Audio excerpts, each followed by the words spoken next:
नमस्कार सभी को। अ, सर नमस्कार सबसे सभी को और सभी का स्वागत है। आज इंस्टीट्यूट ऑफ एकर साइंस की ओर से श्री गजेंद्र सरकार सरकार भृगुनंदी नाड़ी विषय में कैरियर थ्रू बीएनएन पर वेबिनार का आयोजन किया है। श्री गजेंद्र सर जो हैं वो अ, करीब 10-12 साल से वैदिक ज्योतिष और बाद में बीएनएन में जुड़े हुए हैं। और बीएनएन में सर की बहुत ही एक्सपर्टाइज मानी जाती है और एक अथॉरिटी मानी जाती है। और मैं सर का आभारी हूँ कि आज हमको सबको टाइम दिया है, और ग्रुप के सदस्यों का भी आभारी हूँ कि आज हमारे साथ जुड़े हैं। तो नीतू मैम को मैं रिक्वेस्ट करता हूँ कि प्रार्थना करके आज के क्लासेस का शैक्षणिक कार्य प्रारंभ। जी, जरूर सर। सबसे पहले हम प्रार्थना करते हैं, अपने गुरुदेवों को याद करते हैं। गुरुर् ब्रह्मा, गुरुर् विष्णु, गुरुर्देवो नमः महेश्वरा, गुरु साक्षात पर ब्रह्म, तस्मै श्री गुरुवे नमः। नमस्कार सभी को। सर स्वागत है आपका। जी, धन्यवाद। राजेंद्र सर जी, धन्यवाद सर। तो स्टार्ट करें सर। हाँ जी, बिल्कुल। जी सर। जी। अ, अ, एक और बात सर, अगर आप गजेंद्र सर कंफर्टेबल है तो मैंने तो सभी को वीडियो ऑन करने के लिए छूट दे रखी है। सभी को चैट के लिए भी अनुमति दे रखी है, और अनम्यूट करने की भी अनुमति दे रखी है, क्योंकि हमारे जो भी सभी पार्टिसिपेंट्स बहुत मेच्योर होते हैं, तो अननेसेसरी डिस्टरबेंस क्रिएट नहीं करते हैं। फिर भी कुछ ऐसा लगे तो आप कभी भी, आपको मैंने को होस्ट बना दिया है, आप स्क्रीन भी शेयर कर सकते हैं, और सारा कंट्रोल आपके पास है। ठीक।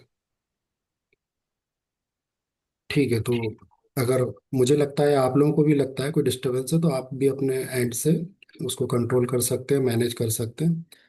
तो साथियों, सभी को मेरा सादर नमस्कार। मैं गजेंद्र सरकार ग्वालियर शहर मध्य प्रदेश से बात कर रहा हूँ। और जैसा कि सर ने बताया, मेरा परिचय दिया कि मैं लंबे समय से बीएनएन पर एक विद्यार्थी की तरह कार्य और खोज कर रहा हूँ। तो उससे इस यात्रा में मुझे कुछ अनुभव प्राप्त हुए हैं, कुछ लर्निंग प्राप्त हुई है। उस अनुभव को मैं आप सभी के साथ यहाँ साझा करने के लिए आज उपस्थित हुआ हूँ। और इस कार्यक्रम के आयोजन के लिए मैं इंस्टीट्यूट ऑफ ऑकल्ट साइंस का आभार करता हूँ, और आदरणीय जयेश सर का आभार करता हूँ कि उन्होंने इस कार्यक्रम के महत्व को समझते हुए इस विधा से, इस पद्धति से, किसी एक विषय के महत्व को समझते हुए यहाँ इस प्रोग्राम को ऑर्गेनाइज किया है। तो मैं शुरुआत करता हूँ। साथी हमारे वैसे जुड़ रहे हैं धीरे धीरे, पर हम सत्र की शुरुआत कर देते हैं। तो साथियों, चूंकि बात हम कैरियर की कर रहे हैं, प्रोफेशन की कर रहे हैं, अपने जीवन के कर्म की कर रहे हैं, और बात जिसके आधार पर कर रहे हैं वो है बीएनएन, यानी भृगु नंदी नाड़ी। तो जिसके आधार पर बात हो रही है उस आधार को थोड़ा सा समझ लिया जाए, क्योंकि पूरा कंटेंट तो इस छोटी सी समय में नहीं बत समझाया जा सकता, पर उसके आधार को थोड़ा सा अगर हम समझ लें तो जो बात मैं कहने जा रहा हूँ या जो बात मैं कहूँगा उसे लागू करने में, उसको क्रॉस टैली करने में आपको भी सुविधा होगी। तो बीएनएन की कुछ छोटी छोटी बातों को हम समझ लेते हैं, उसके बाद हम फिर अ, उस पर प्रोफेशन पर बात करेंगे। तो बीएनएन यानी भृगु नंदी नाड़ी, जो आरजी राव द्वारा रचित एक शास्त्र है, जिसमें भृगु नाड़ी और नंदी नाड़ी दो ग्रंथों को मिलाकर इसकी रचना की गई थी। और ये जो भृगु नंदी नाड़ी है वो अन्न ज्योति मतलब जो मूल ज्योतिष है उसी से निकला है, पर ये थोड़ा सा भिन्न हो जाता है अन्य ज्योतिष पद्धतियों से। क्योंकि नाड़ियां भी भिन्न भिन्न तरह की होती है ना। हमने चंद्रकला नाड़ी का नाम सुना होगा, नक्षत्र नाड़ी का नाम सुना होगा, है ना, बहुत सारी नाड़ियों का नाम हमने सुना होगा। पर मैं जो बात आज करने जा रहा हूँ, अगर मैं नाड़ी शब्द का प्रयोग करता हूँ तो इसका मतलब है मैं बात भृगु नंदी नाड़ी यानी बेनन की बात करता हूँ, बात कर रहा हूँ, है ना। तो उसमें क्या थोड़ा सा भिन्न होता है, उसको अगर हम थोड़ा सा जान लें तो मैं जो कहने जा रहा हूँ उसको समझने में थोड़ी सी आसानी होगी। तो पहली एक बात तो ये कि रिक्वेस्ट, जो, जी, सबसे पहले नाड़ी क्या है वो बताएं, बाद में ब्रेकिंग नाम की नाड़ी तो मुझे लगता जी, है बेहतर है। जी, तो नाड़ी शब्द की अगर हम बात करें तो नाड़ी शब्द को भी दो तीन तरह से इसका जो अभिप्राय है वो लिया गया है। साउथ में नाड़ी शब्द को शास्त्र भी कहा गया है, और गहनता भी कहा गया है। यानी सूक्ष्म स्तर पर जब हम बात करते हैं तो जो भी शास्त्र होता है पहले तो उसमें नाड़ी जोड़ा जाता है। दूसरा, जब गहन स्तर पर बात करते हैं तो उसको भी नाड़ी कहा जाता है। हम जो अंत मध्य नाड़ी की चर्चा करते हैं उससे भिन्न है। नाड़ी पद्धति दो पद्धति नाड़ी जो विधा है वो दो पद्धतियों पर कार्य करती है। एक तो थंब इम्प्रेशन, जिसमें आप सभी ने सुना होगा कि थंब इम्प्रेशन यानी अंगूठे के निशान से जो कुंडलियां हम बनाते हैं और उस पर जो कार्य करते हैं वो भी एक नाड़ी ज्योतिष के तहत आता है। और दूसरा जो हम प्रयोग कर रहे हैं वो कुंडली की उस पर आता है कि कुंडली से ही हम सारी चीजें देखते हैं। तो नाड़ी शब्द का इस तरह से भी प्रयोग किया जाता है। तो ग्रंथ और शास्त्र को भी वहां पर नाड़ी कहा गया और सूक्ष्मता को भी वहां नाड़ी कहा गया। तो ये हुई नाड़ी की बात। अब हम भृगुनंदी नाड़ी की बात करें तो भृगुनंदी नाड़ी जो है वो कालपुरुष कुंडली पर कार्य करता है। और इसका मूल आधार जो होती है वो कालपुरुष कुंडली होती है। यह सबसे ज्यादा तो जो बेस्ड रहता है वो ग्रह कारकत्व पर रहता है।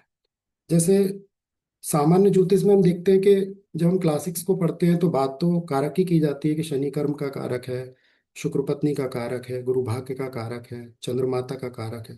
पर जब हम उसको प्रैक्टिकल वे में देखते हैं तो हम पाते हैं कि हम भावेश का प्रयोग ज्यादा करते हैं, है ना। जैसे नवमेश का प्रयोग, विवाह के लिए हम सप्तमेश का प्रयोग, और माता के लिए, माता के जीवन के लिए हम चतुर्थेश का प्रयोग करते हैं। और जब हम कर्म की बात करते हैं, प्रोफेशन या कैरियर की बात करते हैं, तो हम शनि का प्रयोग, सॉरी, दसवें का प्रयोग हम ज्यादा करते हैं। पर नाड़ी कहता है कि जब कारक को पहली मान्यता दी गई है तो आप कारक का सबसे पहले प्रयोग करो और उसके लिए सहयोग लो आप भाव और भावेश का। यानी पहली प्राथमिकता कारक को दो, और कारक वही होगा जो कालपुरुष कुंडली में उसका मूल कारक होगा। जैसे शनि कालपुरुष कुंडली में दसम स्थान का यानी कर्म स्थान का अगर स्वामी है, तो जब भी आप किसी कुंडली में कर्म देखने जाएंगे तो मूल कारक को पहले देखेंगे। यानी कर्म कारक शनि को आप पहली प्राथमिकता देंगे, उसी से आप कर्म का निर्धारण करेंगे। और सहयोग लेंगे आप दसम भाव और दशमेश का। तो दशमेश जो होता है वो हमारे लिए तात्कालिक कारक हो जाता है। इसे ही जैसे कालपुरुष कुंडली में गुरु नवम भाव का कारक है तो हम उसे भाग्य कहते हैं। और सप्तम भाव का स्वामी होने से शुक्र को हम क्या कहते हैं, पत्नी या जीवन साथी का कारक, हम पत्नी का कारक उसे मानते हैं। लग्न में देह की राशि आती है, कौन सी, मंगल की। लग्न में कौन पड़ता है, मंगल, तो मंगल को हम देह कारक कहते हैं। ठीक उसी प्रकार चतुर्थ भाव में चंद्रमा की राशि आती है, इसलिए चंद्रमा को हम माता कारक कहते हैं। तो नाड़ी ज्योतिष कहता है कि कर्म कारक को आप भी इसी तरह देखो कि जब भी किसी कुंडली में आप कैरियर, कर्म, प्रोफेशन देखने जाओ तो शनि को पहली मान्यता आप दो। और कालपुरुष कुंडली में शनि जो है केवल दसम स्थान का स्वामी नहीं, एकादश स्थान का भी स्वामी होता है। यानी वो हमारे कर्म के साथ साथ हमारे कर्मों के प्रतिफल, हम इसे लाभ बोलते हैं, आय बोलते हैं। और नाड़ी ज्योतिष या मैं अपने अनुभव के आधार पर कहता हूँ कि ये हमारा कर्मों का प्रतिफल है। तो ये प्रतिफल का कारक भी होता है। तो जो कर्म हमने किया है उसके बदले में जो हम भोग रहे हैं वो प्रतिफल है। तो वो देखा जाता है 11 भाव से। और दसम भाव से हम क्या देखते हैं, कर्म। और दोनों का स्वामी कौन है, शनि। इसलिए कर्म और उसके प्रतिफल दोनों पर अधिकार शनि का होता है। इसलिए नाड़ी ज्योतिष कहीं ना कहीं ये मानता है कि जो भी जीवन में हम भोग रहे हैं कर्मों के रूप में, वो सब हमारे पूर्व जन्मों के या अर्जित कर्मों का प्रतिफल ही है। यानी शनि कोई बुरा या कोई पापी ग्रह नहीं है। शनि वो देने वाला है जो हमने अपने जीवन में कर्म के रूप में अर्जित करके रखा हुआ है। यानी वो एक पत्रवाहक है या डाकिया है, जो वही देने आया है जो हमने लिख रखा है। वो वही वही लौटाने आया है जो हमने अर्जित कर दिया है। वो वही ज्ञान कराने आया है जो हमने छिपा कर रखा है। तो शनि क्या है, वो हमें वही सब लौटाने वाला है कर्म के रूप में जो हमने कर्मों से ही अर्जित किया है। इसलिए शनि कर्म और कर्मों के प्रतिफल दोनों पर अपना अधिकार। तो थोड़ा सा भृगु नंदी नाड़ी पर हम कुछ चीजों पर बात कर लेते हैं कि एक तो हम इसमें युति, जैसे हर ज्योतिष पद्धति में हम युति को मान्यता देते हैं ग्रहों के संबंध को देखने के लिए, तो यहाँ भी हम युतियों को मान्यता देते हैं। दूसरा, 2-12 के संबंध को, यानी प्लेनेट 2 और 12 एक दूसरे से 2-12 यानी अगले पिछले भाव में बैठे हो, तो इसे भी भृगुनंदी नाड़ी या बीएनएन कहता है कि इसे भी आप युति स्वरूप लो। इसके प्रतिशत को आप थोड़ा सा कम जरूर कर दो, पर यह भी एक युति स्वरूप है ना। जैसे शनि मान लीजिए लग्न में बैठा, अगले भाव में गुरु यानी सेकंड हाउस में गुरु बैठा, तो बीएनएन कहता है आप इसे भी युति स्वरूप मानो। यानी शनि का गुरु से एक युति रूप में संबंध है। हाँ, इसका प्रतिशत 10-20% कम हो सकता है, पर यह भी एक युति स्वरूप संबंध है। इसके बाद बीएनएन कहता है कि 3-11 के संबंध को आप 35 से 50% की ताकत से एक रिलेशन मानो। यानी मान लीजिए कि लग्न में गुरु बैठा हुआ है और उसके थर्ड हाउस में या उसके 11th हाउस में शनि बैठा हुआ है, तो ये भी कुछ 35 से 50% का गुरु शनि का एक संबंध है। इसके बाद बीएनएन कहता है कि त्रिकोण संबंधों को भी आप युति की तरह मान्यता दो। त्रिकोण संबंध एक ऐसा संबंध है जो बीएनएन को थोड़ा सा अन्य ज्योतिष पद्धतियों से अलग तो करता है, पर इसको जान लेना, समझ लेना और इसका प्रयोग करना बहुत जरूरी होता है। तभी हम देख पाएंगे कि हमारी कुंडली में या जिस कुंडली पर हम अध्ययन करने जा रहे हैं उसमें हमारे कैरियर, प्रोफेशन या कर्म कारक ग्रह के किन किन प्लैनेट से रिलेशन बन रहे हैं, क्योंकि वहां में युति संबंध में जो त्रिकोण संबंध है उसको भी हमें काउंट करना होता है।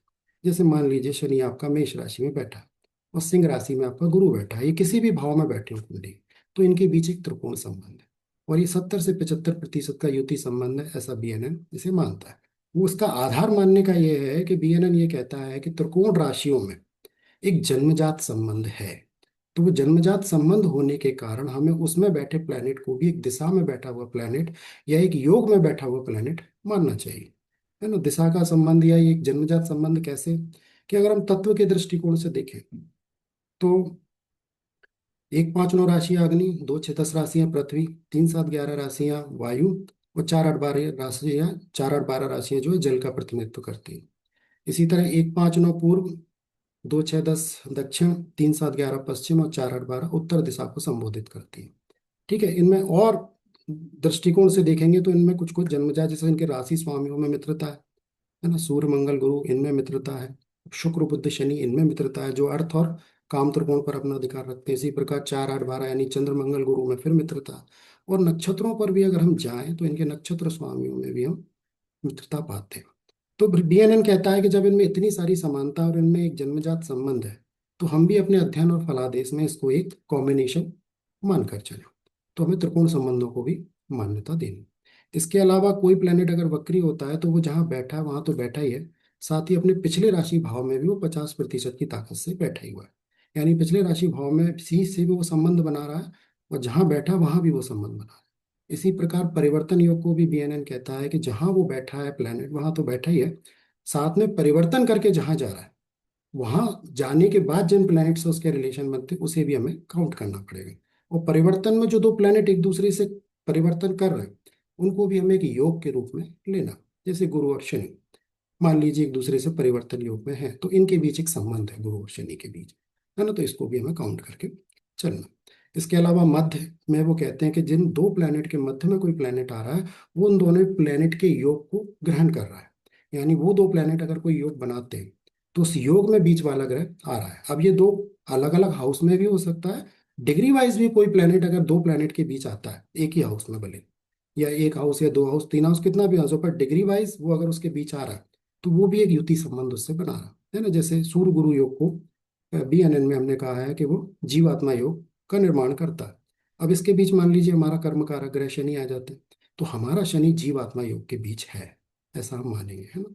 केतु मंगल के बीच आता है तो उस तरह के रिजल्ट, चंद्र गुरु के बीच आता है तो उस तरह के रिजल्ट, शुक्र राहु के बीच आता है तो उस तरह के रिजल्ट। इस तरह से हमें मध्य को भी देखना होता है। और एक नजरिया और देता है बीएनएन हमें, वो कहता है कि यात्राओं को भी काउंट करो अपने अध्ययन में। यात्रा मीन्स एक तो गोचर की यात्रा को हम जानते हैं कि गोचर में एक प्लैनेट निरंतर मूव कर ही रहा है और उसको हम घटनाओं के निर्धारण के लिए प्रयोग करते हैं। पर बीएनएन कहता है कि कुंडली में प्लैनेट किस दिशा में जा रहा है और उसे कौन से प्लैनेट आगे मिलते हैं। एक तो गोचर की सतत और निरंतर यात्रा है, एक यात्रा है बीएनएन के अकॉर्डिंग प्रोग्रेशन की।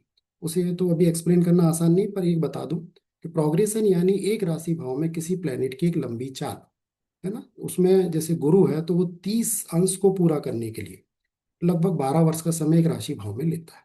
शनि 30 वर्ष का समय लेता है, राहु केतु 18 वर्ष का समय लेता है। तो ये प्लैनेट स्लो स्पीड से मूव कर रहे हैं, इसे वो प्रोग्रेशन कहते हैं। तो इसका थोड़ा सा यूज हम अभी आगे बात में करेंगे। तो ये प्रोग्रेशन हुआ और वो कहते हैं कि यात्रा भी है। जैसे मान लीजिए आपकी कुंडली में आपका कर्म जो है लग्न में 2 में या 12 भाव में कहीं भी उसने जन्म लिया, अब उसके 2 4 6 घर बाद हमें दिखता है कि कोई प्लैनेट बैठा हुआ है, मान लीजिए वो प्लैनेट गुरु बैठा हुआ है। तो इस यात्रा को वो कहते हैं आप प्रॉमिस में काउंट करो, प्रॉमिस के रूप में देखो कि शनि की यात्रा जो है वो इस जीवन में गुरु की तरफ जा रही है। तो गुरु से उसका कोई प्रॉमिस बना हुआ है, वो पीछे किससे मिल के आया था और आगे किससे मिलेगा, इसको भी आप एक कॉम्बिनेशन की तरह काउंट करो, उसके जीवन के उद्देश्य के रूप में काउंट करो। जैसे शनि हमारा कर्म कारक ग्रह है, हमारे जीवन का कर्म है। अब वो अगर गुरु की तरफ यात्रा कर रहा है तो हमारे जीवन के कर्म भी जीवन में गुरु को खोजेंगे। धर्म को खोजेंगे, आध्यात्म को खोजेंगे, ज्ञान को खोजेंगे, स्टडी को खोजेंगे, ज्योतिष को खोजेंगे, गुरु परंपराओं को खोजेंगे, है ना। केतु की तरफ यात्रा है तो संन्यास को खोजेंगे, मुक्ति को खोजेंगे, या कर्मों में रुकावट के संकेत भी मिलेंगे। तो जहाँ यात्रा होगी सांसारिक और आर्थिक और लग्जीरियस अगर प्लैनेट्स की तरफ अगर उसकी यात्रा है, तो जीवन में वो खोज होगी। तो जो प्लैनेट जैसी यात्रा कर रहा है उसको भी हमें देखना पड़ता है। इस यात्रा को हम दो तरीके से देखते हैं। एक प्रोग्रेशन के पॉइंट ऑफ व्यू से, जिसमें बहुत स्लो स्पीड से कोई प्लैनेट मूव कर रहा है, और एक जनरल वे में। तो फ्यूचर में भी जब वो प्लैनेट उस यात्रा पर आता है, तो उस तरह के रिजल्ट उस प्लैनेट को उस पीरियड में मिलने लगते हैं। तो एक यात्रा का एक दृष्टिकोण से थोड़ा सा और अभी हम एक्सप्लेन करेंगे। अभी बेसिक बात के रूप में ये बात में कर रहा हूँ। थोड़ा सा आगे बढ़ते हैं और हम अपने मूल टॉपिक की तरफ आते हैं।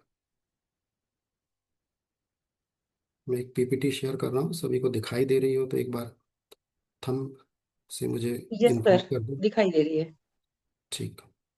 तो थोड़ा सा परिचय मैंने बीएनएन का दिया है, बाकी बाकी सब सेम है।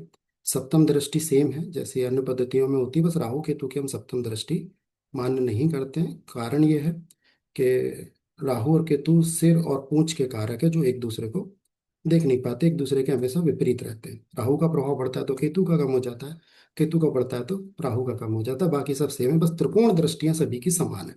और कोई स्पेशल दृष्टि, विशेष दृष्टि, जैसे वैदिक में मंगल को, शनि को, गुरु को विशेष हमने दृष्टियां दी हैं, 4 8 की, 3 10 की, 5 9 की, वो विशेष नहीं है, इसमें सबकी सेम दृष्टियां और त्रिकोण संबंध को हम काउंट करके चलते हैं। तो ये परिचय मैंने थोड़ा सा इसलिए दिया है कि जो बात मैं कहूँ उसको जब हम को रिलेट करें प्लैनेट से, तो इन चीज़ों का हम थोड़ा सा ध्यान रखें, इन रिलेशंस का हम थोड़ा सा ध्यान रखें। तो अब हम बात करते हैं कि हम प्रोफेशन, कैरियर, कर्म, अपने जीवन का कर्म। तो कर्म कारक प्लेनेट कौन सा है? तो जैसा मैंने कहा कि जो भी हम तय करेंगे वो कालपुरुष कुंडली को आधार मानकर तय करेंगे। तो कालपुरुष कुंडली में दसम स्थान यानी कर्म स्थान पर कौन सी राशि आती है? शनि। तो शनि हुआ हमारे कर्म का कारक ग्रह। और एकादश स्थान पर भी अपना अधिकार रखने के कारण शनि को हमने क्या कहा? कर्म और कर्म का प्रतिफल, यानी जो हम बोएंगे वही काटेंगे, जो हम कर्म करेंगे वही प्रतिफल हमें मिलेगा।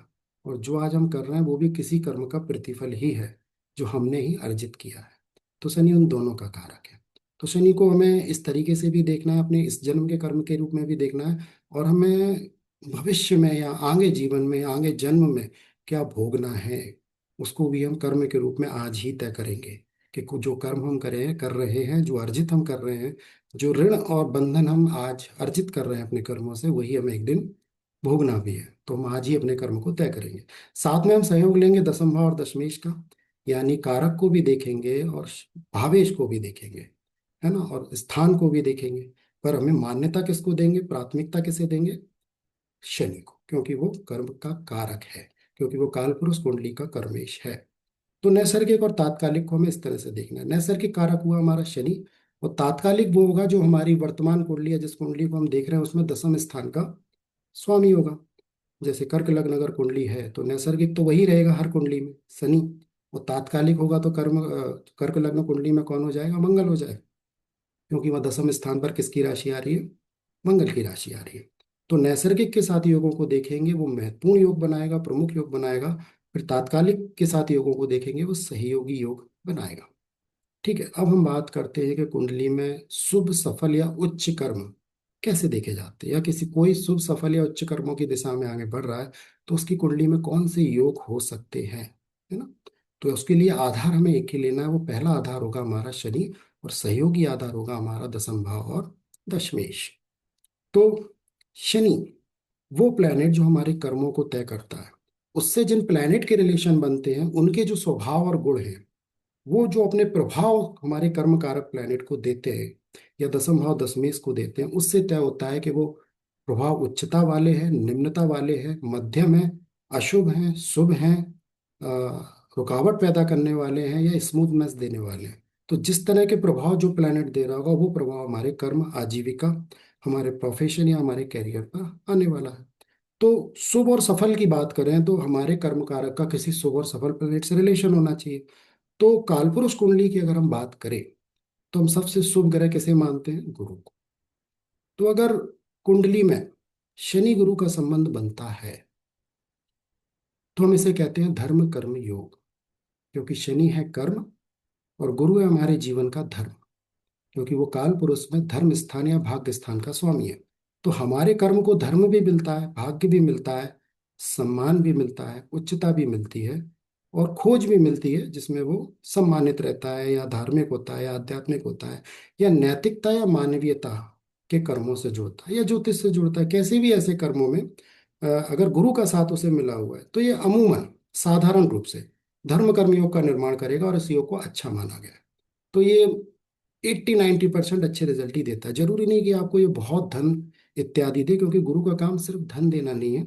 आपको नैतिकता, मानवीयता, अच्छे कर्मों से जोड़ना, कर्मों से सम्मान दिलाना, शिक्षक बनाना, मार्गदर्शक बनाना, ज्योतिषी बनाना, ज्ञान के क्षेत्रों से जोड़ना, या मैनेजमेंट इत्यादि में एक अच्छी भूमिका में देना, ये सब काम गुरु का है। तो वो आपसे करवाने का प्रयास करता है।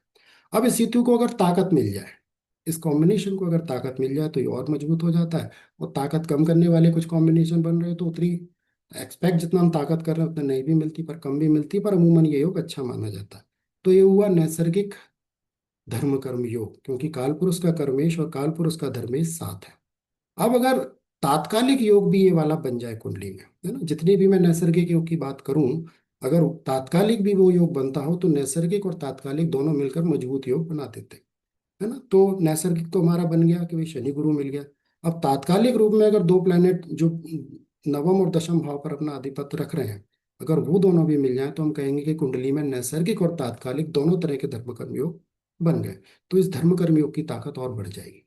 और अगर ये दोनों योग एक दूसरे से संबंध बना लेते हैं, तो हमारे धर्म कर्म की योग और ताकत बढ़ जाएगी, है ना। शनि गुरु तो बना ही रहे हैं, वो दूसरे दो प्लैनेट है वो भी अगर आके बना लेते हैं, एक दूसरे से चारों मिल जाते हैं, तो वो ताकत और बढ़ जाती है।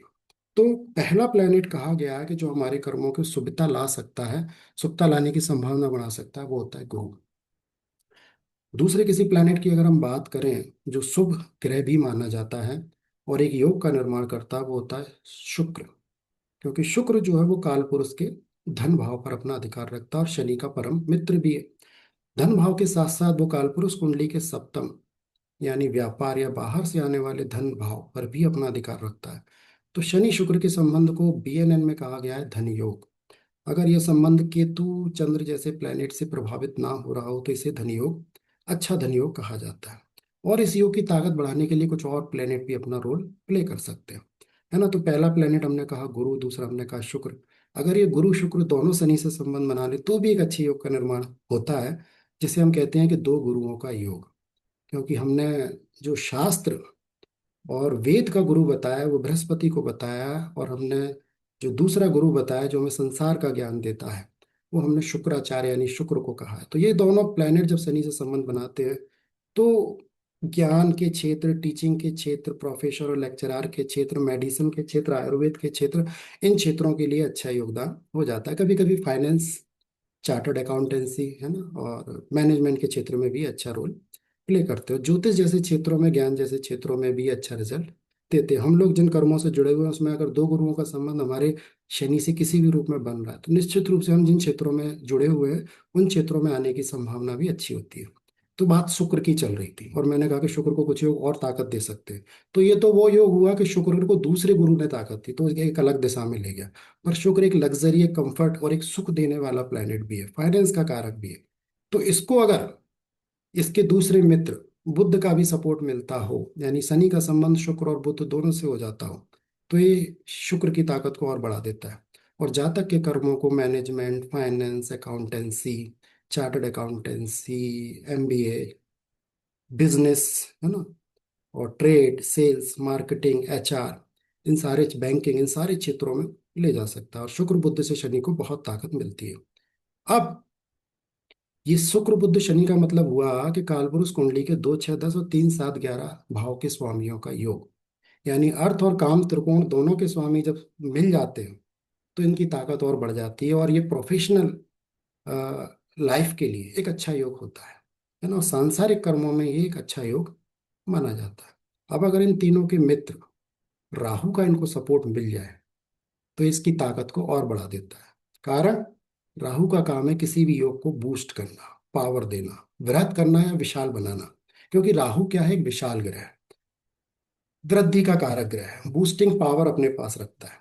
तो वो जिस योग में आता है, उस योग को विशाल बनाने की कोशिश करता है।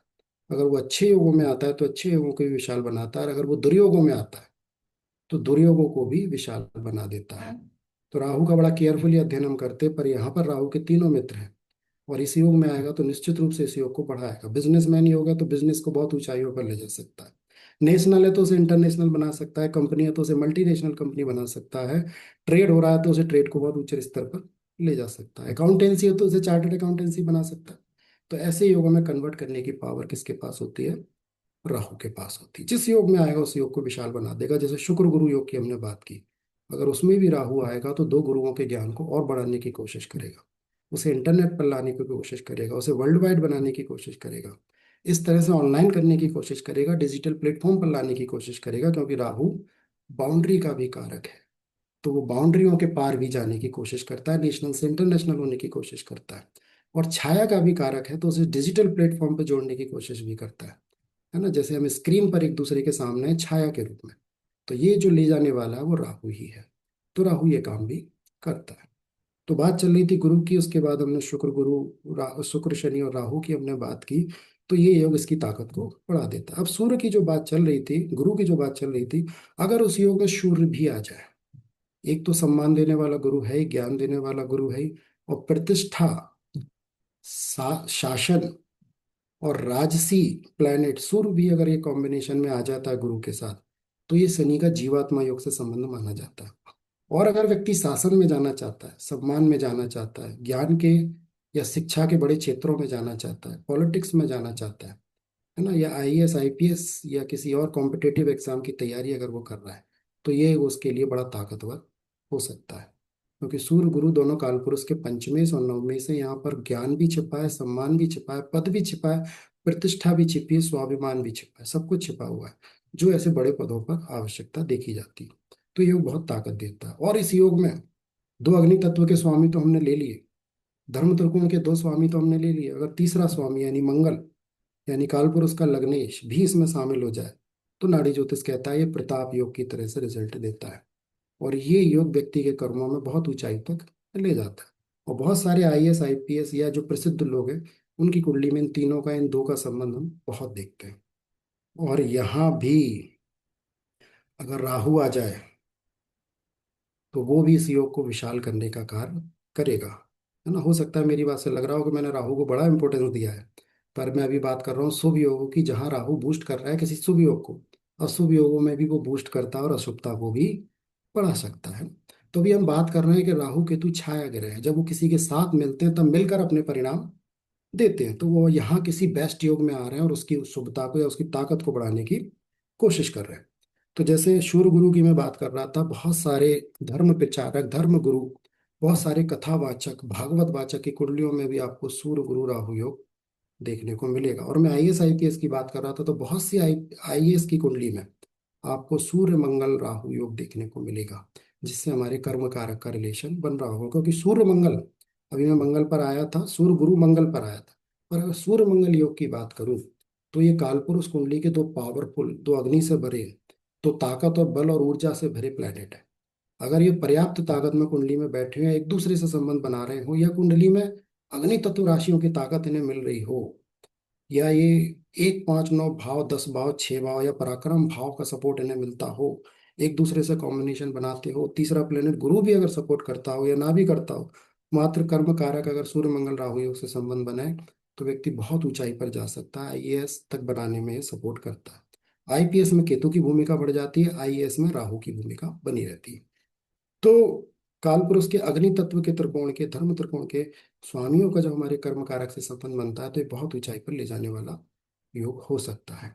और राहु केतु को बड़ा केयरफुली हमें स्टडी करना होता है। अगर ये अकेले संबंध बनाते हैं हमारे कर्म कारक यानी शनि से, तो ये बहुत परेशान भी करते हैं, क्योंकि अकेले इनमें वो पावर नहीं होती कि शनि को यानी हमारे कर्म को ऊंचाइयों पर ले जाए। ये जिस प्लेनेट के साथ रिलेशन बनाएंगे, उस प्लेनेट की पावर को बढ़ाते हुए हमारे कर्म को पावर दे सकते हैं, उसकी कम कर सकते हैं, पर अकेले नहीं दे सकते। क्योंकि अकेला राहु तो दरवान कहा गया है, गेट कीपर कहा गया है, तो वो हमारे कर्मों को फिर निम्नता में ही रखता है।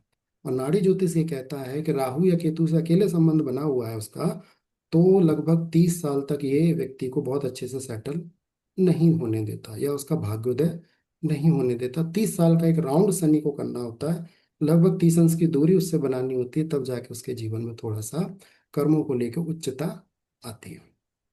तो यही बात नैसर्गिक तारक की शुभ, सफल और उच्च कर्मों की, है ना। इसमें भी कुछ अलग अलग और योग होते हैं, उन पर और याद करते हैं, क्योंकि शासकीय सेवा इत्यादि पर हमें भी और बात करनी है। तो ये हुए शनि से मिलते जुलते कुछ योग। इसमें आप दसम भाव और दशमेश को और जोड़ लीजिए। जैसे मैंने कहा कि पंचमेश और नवमेश दोनों, यानी कालपुरुष के पंचमेश नवमेश, सूर्य गुरु तो शनि से संबंध बना रहे हैं, पर तात्कालिक अगर पंचमेश नवमेश भी साथ आ गए तो उसकी ताकत को और बढ़ा देंगे, है ना। प्रताप योग की मैंने बात की, सूर्य मंगल गुरु की। अब नैसर्गिक तो हमने ले ली, अगर तात्कालिक एक पांच नौ के स्वामी भी अगर शनि से संबंध बनाते हैं तो ये ताकत और बढ़ जाती है। या हमारे दसम भाव दशमेश से संबंध बनाते हैं तो उसकी ताकत को और विकसित कर देते हैं और वृहद कर देते हैं। अब हम देखते हैं कि व्यापार और नौकरी के क्या योग होते हैं कुंडली में। तो पहले हम बात करते हैं व्यापार की। तो व्यापार, अगर हमें देखना है कि कर्मों से व्यापार होगा या नहीं, या व्यापार में व्यक्ति सफल होगा नहीं, तो हमें फिर एक कारक पर जाना पड़ेगा जो व्यापार का कारक प्लेनेट है। उसका संबंध हम बेसिकली शनि से देखेंगे, उसके बाद दसम भाव और दसवें से देखेंगे, पर शनि से बनना बहुत जरूरी होगा। तो शनि से हम देखें तो व्यापार का कारक कौन सा प्लेनेट होता है? मरकरी, यानी बुध, जो कम्युनिकेशन का कारक है, बॉन्डिंग का कारक है, पार्टनरशिप का कारक है, ट्रेड का कारक है, सेल्स का कारक है और व्यापार का कारक है। जब इस प्लेनेट का संबंध हमारे शनि से बनता है तो एक संभावना जन्म लेती है कि व्यक्ति व्यापार कर सकता है या व्यापार में जा सकता है। संभावना इसलिए क्योंकि केवल एक प्लेनेट से हम केवल ये नहीं कह सकते कि सिर्फ व्यापार ही होगा, है ना। तो शनि का बुद्ध से संबंध संभावना पैदा करता है। फिर अगर व्यापार में ले जाने के बाद बुद्ध के बाद कोई चीज सपोर्ट करती है तो वो होता है सप्तम भाव या भावेश। क्योंकि सप्तम हाउस को हमने क्या कहा है? हाउस ऑफ बिजनेस, व्यापार का भाव, या रोजमर्रा में आने वाले नैतिक धन का भाव, डेली आने वाले धन का भाव, या धन के आवागमन का भाव। तो सप्तम भाव या भावेश का उसे संबंध बनता है तो ये संभावना और बढ़ जाती है। उसके बाद अगर कुछ भाव या राशियां सपोर्ट करते हैं तो वो होते हैं 3 और 11 भाव, या वो राशियां या वो भावेश। क्योंकि 3 और 11 भाव हमारे हाथों के भाव है, निजता के भाव है, सेल्फ के भाव हैं। इन भावेश या भाव से जब हमारे कर्म कारक प्लेनेट का रिलेशन बनता है तो ये हमारे सेल्फ के द्वारा किए जाने वाले कार्य को बताते हैं या बिजनेस को बताते हैं। ठीक है। और ऐसे ही मिथुन और कुंभ राशि, क्योंकि ये 3 11 भाव में पड़ती है, तुला राशि जो 7 भाव में पड़ती है, इनसे हमारे कर्म कारक प्लेनेट का रिलेशन बनता है तो भी व्यापार की संभावनाओं को ये प्रबल करता है। और ये 3 11 सेल्फ के हाउस भी हैं। और 3 हाउस से हम देखते भी है कि कम्युनिकेशन भी देखा जाता है, छोटे भाई बहन भी देखे जाते हैं, मित्रता भी देखी जाती है 11th और 3rd से। और व्यापार में इन सारी चीज़ों का प्रयोग होता है ना। पार्टनरशिप में भी होता है, रिलेशंस के लिए भी होता है, कम्युनिकेशन के लिए भी होता है। तो ये 3 7 11 हाउस काम त्रिकोण है, या ऐसी किसी दूसरे से जुड़ने का त्रिकोण है। तो यहाँ जोड़ने वाली बात आती है, वह व्यापार की बात आती है। तो बुध, उसके बाद सप्तम हाउस, 3 7 11 भाव के स्वामी। अगली मैं बात करूंगा तो बात करूंगा शुक्र प्लेनेट की, है ना। इससे पहले शायद हमने शुक्र का नाम ना सुना हो, पर चूंकि वो कालपुरुष का सप्तमेश है तो वो व्यापार देने की क्षमता भी रखता है और बुद्ध के हमेशा आसपास होता है। तो बुद्ध के आसपास होने के कारण उसमें बुद्ध के गुण होते हैं, यानी व्यापार की क्षमता उसमें नौकरी की तुलना में अधिक होती है। और शुक्र धन और धन के फ्लो का भी कारक है।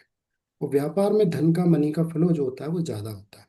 तो जब भी ये 3 7 11 या इनके स्वामी या शुक्र या बुद्ध के अच्छे रिलेशन में हो और कर्म कारक से रिलेशन बनाता हो, या कर्म कारक इन हाउस में, इन राशियों में, या ऐसे प्लेनेट से रिलेशन बनाता हो, तो व्यापार की संभावनाओं को थोड़ा सा बढ़ा देता है। ठीक है। इसके बाद कुछ राशि भाव और बता देता हूँ जो व्यापार में ज्यादा सहयोग करते हैं। तो हमने शुक्र को देखा, बुध को देखा, 3 7 11 भाव भावेश या राशियों को देखा। उसके बाद 2 भाव, क्योंकि वहां पर भी शुक्र का अधिकार होता है। ठीक है। और वो एकत्रित धन का भाव है ना, जो व्यापार में जिसका यूज हम ज्यादा देखते हैं। और थोड़ा सा 4 भाव, ये जो होते हैं ये व्यापार में ज्यादा सपोर्ट करते हैं। अब बारी आती है कि नौकरी में क्या चीजें ज्यादा सपोर्ट करती हैं। तो नौकरी में जो भाव और राशियां सपोर्ट करते हैं वो होता है, एक तो शनि जो है वो नौकरी पसंद प्लेनेट है, जॉब पसंद प्लेनेट है। क्योंकि शनि का एक बहुत धैर्यवान प्लेनेट है, तो वो खुद एक नौकरी करना चाहते हैं। क्योंकि अकेले शनि को हमने कहा क्या है? एक निम्न वर्ग का कर्मचारी कहा है। निम्न वर्ग यानी जिसका वर्ग नीचे आता है, उसके ऊपर कोई वह और है जिसे वो संचालित कर रहे हैं। तो शनि खुद एक नौकरी पसंद प्लेनेट है, तो अकेला होगा तो वो नौकरी करना ज्यादा चाहेगा। ज्यादा उसके पास पावर नहीं होगी सूर्य गुरु जैसे प्लेनेट की, तो वो नौकरी ही पसंद करेगा। इसके अलावा दसम भाव नौकरी को ज्यादा प्रेफर करता है, यानी जॉब को। छठा भाव भी नौकरी को ज़्यादा प्रेफर करता है। इसके अलावा थर्ड हाउस तो व्यापार के लिए हो जाता है, पर फिफ्थ हाउस ये भी शासकीय सेवा इत्यादि के कारण नौकरी को ज़्यादा प्रेफर करता है। तो 10 लग्न, 6, 5 ये नौकरियों को ज़्यादा सपोर्ट करते हैं। इसके अलावा नवम भाव और द्वादश भाव ये दोनों जगह जा सकते हैं, जिस तरफ रुझान ग्रह राशियों का ज़्यादा होगा उस तरफ ये दोनों जा सकते हैं। और तो ये हुई नौकरी की बात है ना। नौकरी में प्लेनेट कौन कौन से सपोर्ट करते हैं? तो सूर्य, मंगल और कुछ मात्रा में केतु, ये व्यक्ति को नौकरी की तरफ ज्यादा ले जाना चाहते हैं। शुक्र बुध जैसे व्यापार की तरफ ज्यादा ले जाना चाहते हैं, तो सूर्य, मंगल, केतु इत्यादि प्लैनेट जो होते हैं वो उसको नौकरी की तरफ ज्यादा ले जाना चाहते हैं। चंद्रमा व्यापार की तरफ, क्योंकि मन का कारक है तो व्यापार की तरफ ज्यादा ले जाना पसंद करता है। तो ये हुई नौकरी की बात। अब हम बात करते हैं शासकीय सेवा यानी गवर्नमेंट जॉब की, या उसके योग की, या उसकी संभावनाओं की। तो कर्म कारक प्लैनेट जब भी शासकीय, राजकीय, स्वाभिमान या रॉयल प्लैनेट से जब रिलेशन बनाता है, तो वो व्यक्ति के कर्मों को शासकीय या गवर्नमेंट जॉब में ले जाने का प्रयास करता है। जितना मजबूत संबंध होगा उतने उच्च पद या सेवा के योग बनेंगे। कमजोर संबंध होगा तो कमजोर या छोटा पद या सेवा के योग बनते हैं।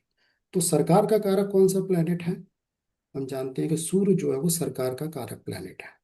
तो जब भी हमारे कर्म कारक ग्रह का संबंध शासन या सरकार के कारक सूर्य से बनता है, तो एक संभावना जन्म लेती है कि व्यक्ति कॉम्पिटिटिव एग्जाम का फाइट कर सकता है, या शासकीय सेवा में जा सकता है, या फिर शासकीय सेवा में छोटे या बड़े पद पर उसके जाने की संभावना बनती है।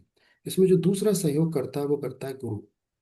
हालांकि गुरु का काम सम्मान देना है, वो चाहे प्राइवेट जॉब में दे, शासकीय सेवा में दे या बिजनेस में दे, तीनों में कर सकता है। पर शासकीय सेवा में संभावना ज्यादा होती है, इसलिए वो भले टीचर बनाए व्यक्ति को, पर शासकीय टीचर भी बना सकता है, वो प्राइवेट टीचर भी बना सकता है। पर अगर गुरु को ठीक ठीक राशि मिली, जो सम्मान वाली राशियां हैं, रॉयल राशियां या अग्नि तत्व राशियां अगर गुरु को मिली, तो वो प्रयास करेगा कि शनि को भी वो शासकीय सेवा में सम्मान दिलवाए। और अगर सूर्य का साथ गुरु को मिला है, और ऐसा साथ शनि से संबंध बना रहा है, यानी सूर्य गुरु दोनों से बन रहा है, तो भी शासकीय सेवा की संभावना ज्यादा हो जाती है। अब अगर इस योग में मंगल आ जाए तो ये संभावना और बढ़ जाती है, क्योंकि वो कालपुरुष कुंडली के तीसरे अग्नि तत्व राशि का स्वामी होता है। ठीक है, तो ये तीनों मिलकर व्यक्ति को शासकीय सेवा में ज्यादा ले जा सकते हैं। अब अगर इसमें राहु केतु आ जाए तो ये संभावना और बढ़ जाती है, क्योंकि राहु का काम है उस योग को बूस्ट करना, और केतु भी अगर सूर्य मंगल या ताकतवर, सूर्य गुरु और ताकतवर मंगल से अगर योग करता है, तो वो भी अपनी पावर को बढ़ा लेता है, वो ध्वजा बन जाता है फिर।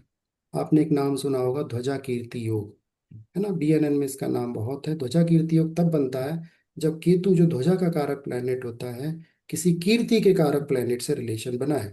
कीर्ति का कारक प्लैनेट होता है मजबूत सूर्य, या अग्नि तत्व राशियों में बैठा हुआ सूर्य। ऐसा सूर्य जब शनि से संबंध बनाता है तो ये ध्वजा कीर्ति योग का निर्माण करता है।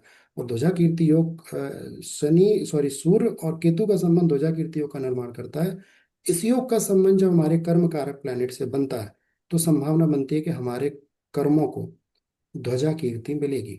और सूर्य चूंकि हमारे पिता का भी कारक है, तो ये हमारे पिता के जीवन और उनके कर्मों के लिए भी अच्छा योग होता है। सूर्य पिता की अग्नि तत्व राशियां या मजबूत सूर्य के साथ केतु का संबंध पिता के जीवन में सम्मान, पिता का उच्च कर्म, पिता के जीवन की अच्छी स्थिति, पिता के स्वास्थ्य की अच्छी स्थिति, या पिता की धार्मिकता की अच्छी स्थिति को भी बताता है। और नाड़ी ज्योतिष में सूर्य को संतान कारक भी कहा गया है, क्योंकि वो कालपुरुष का पंचमेश है। तो संतान की अच्छी स्थिति को भी ये बताता है, और थोड़ी धार्मिकता, आध्यात्मिकता को भी ये बताता है। तो शासकीय सेवा में सूर्य गुरु, मजबूत मंगल, मंगल का किससे पहले मजबूत शब्द जोड़ना जरूरी है, क्योंकि मंगल शनि का प्रबल शत्रु है। पर वो शत्रुता तब निभाता है जब वो सूर्य गुरु या ऐसे कॉम्बिनेशन में नहीं होता। जब ऐसे कॉम्बिनेशन होता है, तो सरकार का कारक सूर्य या प्रतिष्ठा का कारक सूर्य, सम्मान का कारक गुरु या ज्ञान का कारक गुरु, उच्चता का कारक गुरु या पद का कारक गुरु के साथ मंगल अपने पावर, बल, अथॉरिटी, सेनापति, डोमिनेशन, इन सबको उसमें आके जोड़ देता है। तो एक अच्छे पद प्रतिष्ठा का निर्माण होता है। वो शनि को मिलती है तो शासकीय सेवा की संभावना बढ़ जाती है। अब ये प्लैनेट अगर अग्नि तत्व राशियों का सपोर्ट लेते हैं, या शनि अग्नि तत्व राशियों का सपोर्ट लेता है, क्योंकि अग्नि तत्व राशियों में उच्चता और सम्मान छिपा रहता है, तो संभावना और बढ़ जाती है शासकीय सेवा में जाने की, यानी 1, 5, 9 राशियां। और अगर भाव भी ये मिल जाए, तो भी संभावना प्रबल रहती है। यानी 1 5 9 भाव, भली राशियां कोई भी पड़ती हो, अगर भाव भी अगर ये वाले मिल जाते हैं इन प्लैनेट्स को, या शनि को, या सूर्य गुरु मंगल को, तो ताकत मिलने की संभावना और बढ़ जाती है। इसके अलावा कोई भाव ताकत बढ़ा सकता है तो वो होता है छठा भाव, क्योंकि यहाँ पे कालपुरुष की कन्या राशि आती है, और यहाँ पर हमने शत्रु, तो शत्रुओं पर विजय भी देखी, कंपटीशन भाव भी हमने से कहा है। तो ये भी पुरुष, खासकर पुरुष ग्रहों को बहुत ताकत देने वाला भाव या राशि होती है। तो कन्या राशि या छठा भाव भी पुरुष प्लैनेट अगर हो तो उनको बहुत ताकत देता है। और लग्न, क्योंकि यहाँ पर काल पुरुष में मंगल की राशि आती है, और काल पुरुष कुंडली का राजा या सरकार का कारक सूर्य या उच्च का होता है, इसलिए ये भाव भी बहुत ताकत देते हुए देखा गया है। और थर्ड हाउस भी पराक्रम का भाव होने के कारण, और नवम हाउस हमें मान सम्मान दिलाने का होने के कारण भी शासकीय सेवा में सपोर्ट करता है। तो ये जो प्लैनेट होते हैं, चंद्रमा दो तरह से रिजल्ट देता है। हालांकि हमने उसे रानी का कारक कहा है, पर चंद्रमा को नाड़ी ज्योतिष बड़ा केयरफुली यूज करने के लिए कहता है, क्योंकि चंद्रमा का एक स्वरूप नहीं है, चंद्रमा के दो स्वरूप है। चंद्रमा रानी का कारक भी है, तो नाड़ी ज्योतिष कहता है कि वो एक जैसा नहीं होता, वो घटता बढ़ता रहता है, शुक्ल पक्ष और कृष्ण पक्ष का होता रहता है, कभी बढ़ता है तो कभी घटता है। तो उसका बड़ा केयरफुली यूज करना पड़ता है। कभी कभी वो अच्छे कॉम्बिनेशन में रहता है तो व्यक्ति को ऊंचाई को, रॉयलनेस को बढ़ाने का भी कार्य करता है, और खराब कॉम्बिनेशन में होता है तो व्यक्ति को नीचे गिराने का भी कार्य करता है, या रुकावट का कार्य भी करता है, क्योंकि वो चेंज का कारक है ना। और नाड़ी ज्योतिष तो यहाँ तक कहता है कि वो आप पे अगर बहुत अशुभ होकर संबंध बनाता है तो दाग लगाने का भी कार्य करता है। तो अगर कर्म कारक से भी अशुभ संबंध बनेगा तो रुकावट, चेंज, ट्रांसफर या दाग लगाने का भी कार्य करेगा, क्योंकि चंद्रमा भी एक तरह से शनि का प्रबल शत्रु है, क्योंकि दोनों के भाव में जो है वो विपरीतता है। तो ये हुई शासकीय सेवा या उच्चता की बात। ठीक है, आगे सर बढ़ते एक हैं। बात बताऊं। जी।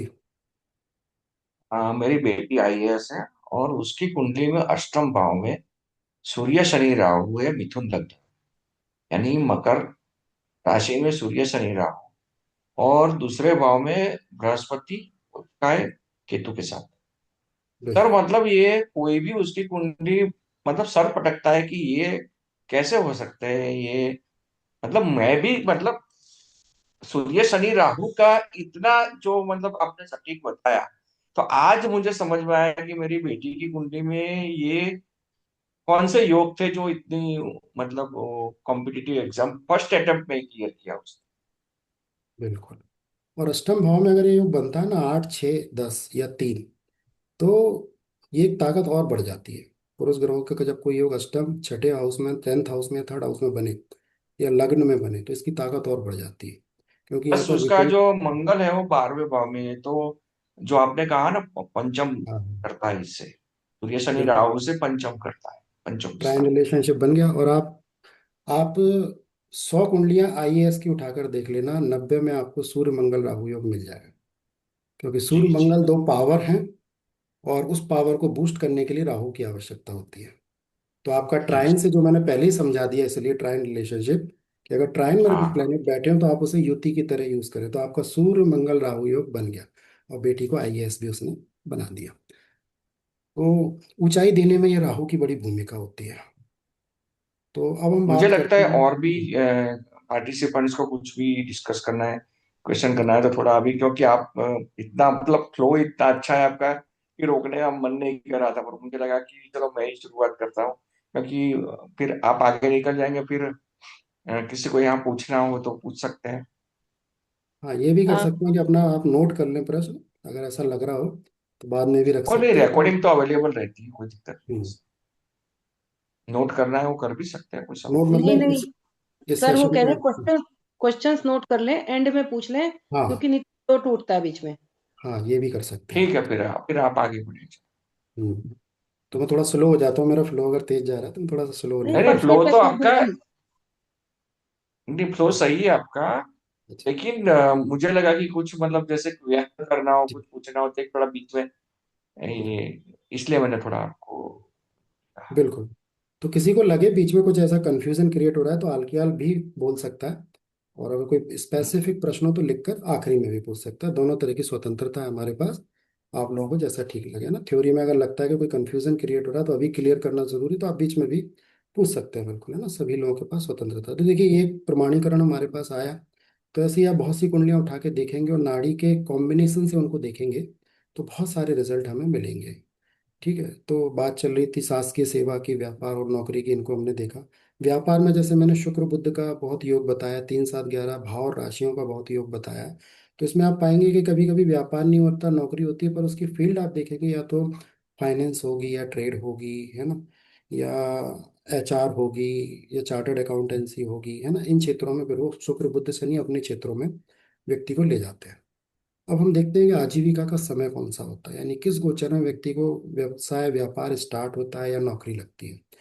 तो पहले तो हम उसके जो प्रॉमिस होते हैं कुंडली में, उसको देख लेते हैं कि प्रॉमिस कितना ताकतवर है, कितना शुभ है। उसके हिसाब से टाइम पर प्रोफेशन स्टार्ट होगा या थोड़ा लेट होगा या टाइम से पहले हो जाएगा, ये पता चल जाता है ना। जैसे शनि गुरु का संबंध होगा, अच्छा संबंध अगर होगा तो टाइम पे स्टार्ट होगा ही होगा, है ना, ये जरूर तय हो जाता है। शुक्र शनि का अच्छा संबंध हो तो भी टाइम पे स्टार्ट होगा, ये भी संबंध बन जाता है। केतु राहु से हो तो कभी कभी विलंब भी हो जाता है। मंगल से संबंध हो, कभी सिर्फ मंगल से संबंध हो, जो मंगल बहुत अच्छा नहीं हो तो भी थोड़ा सा, या शनि बहुत मजबूत ना हो उस कॉम्बिनेशन में तो भी विलंब होता है।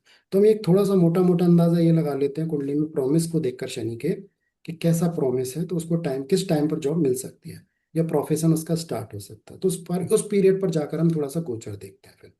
तो गोचर का बड़ा सीधा सीधा सिद्धांत BNN ने दिया है, उसको हम यूज करते हैं तो यूज भी बहुत अच्छे से होता है वो।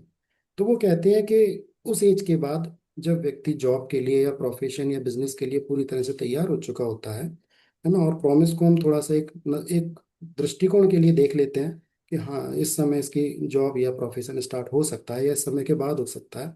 उसके वक्त का हम गोचर देखते हैं। गोचर में हम देखते हैं कि गोचर करता हुआ गुरु कब जन्म के शनि से संबंध बना रहा है। ये संबंध युति में भी हो सकता है, यानी गोचर करता हुआ उसके ऊपर से निकले, या उससे दृष्टि या उससे त्रिकोण संबंध बना, है ना, उस एज के बाद।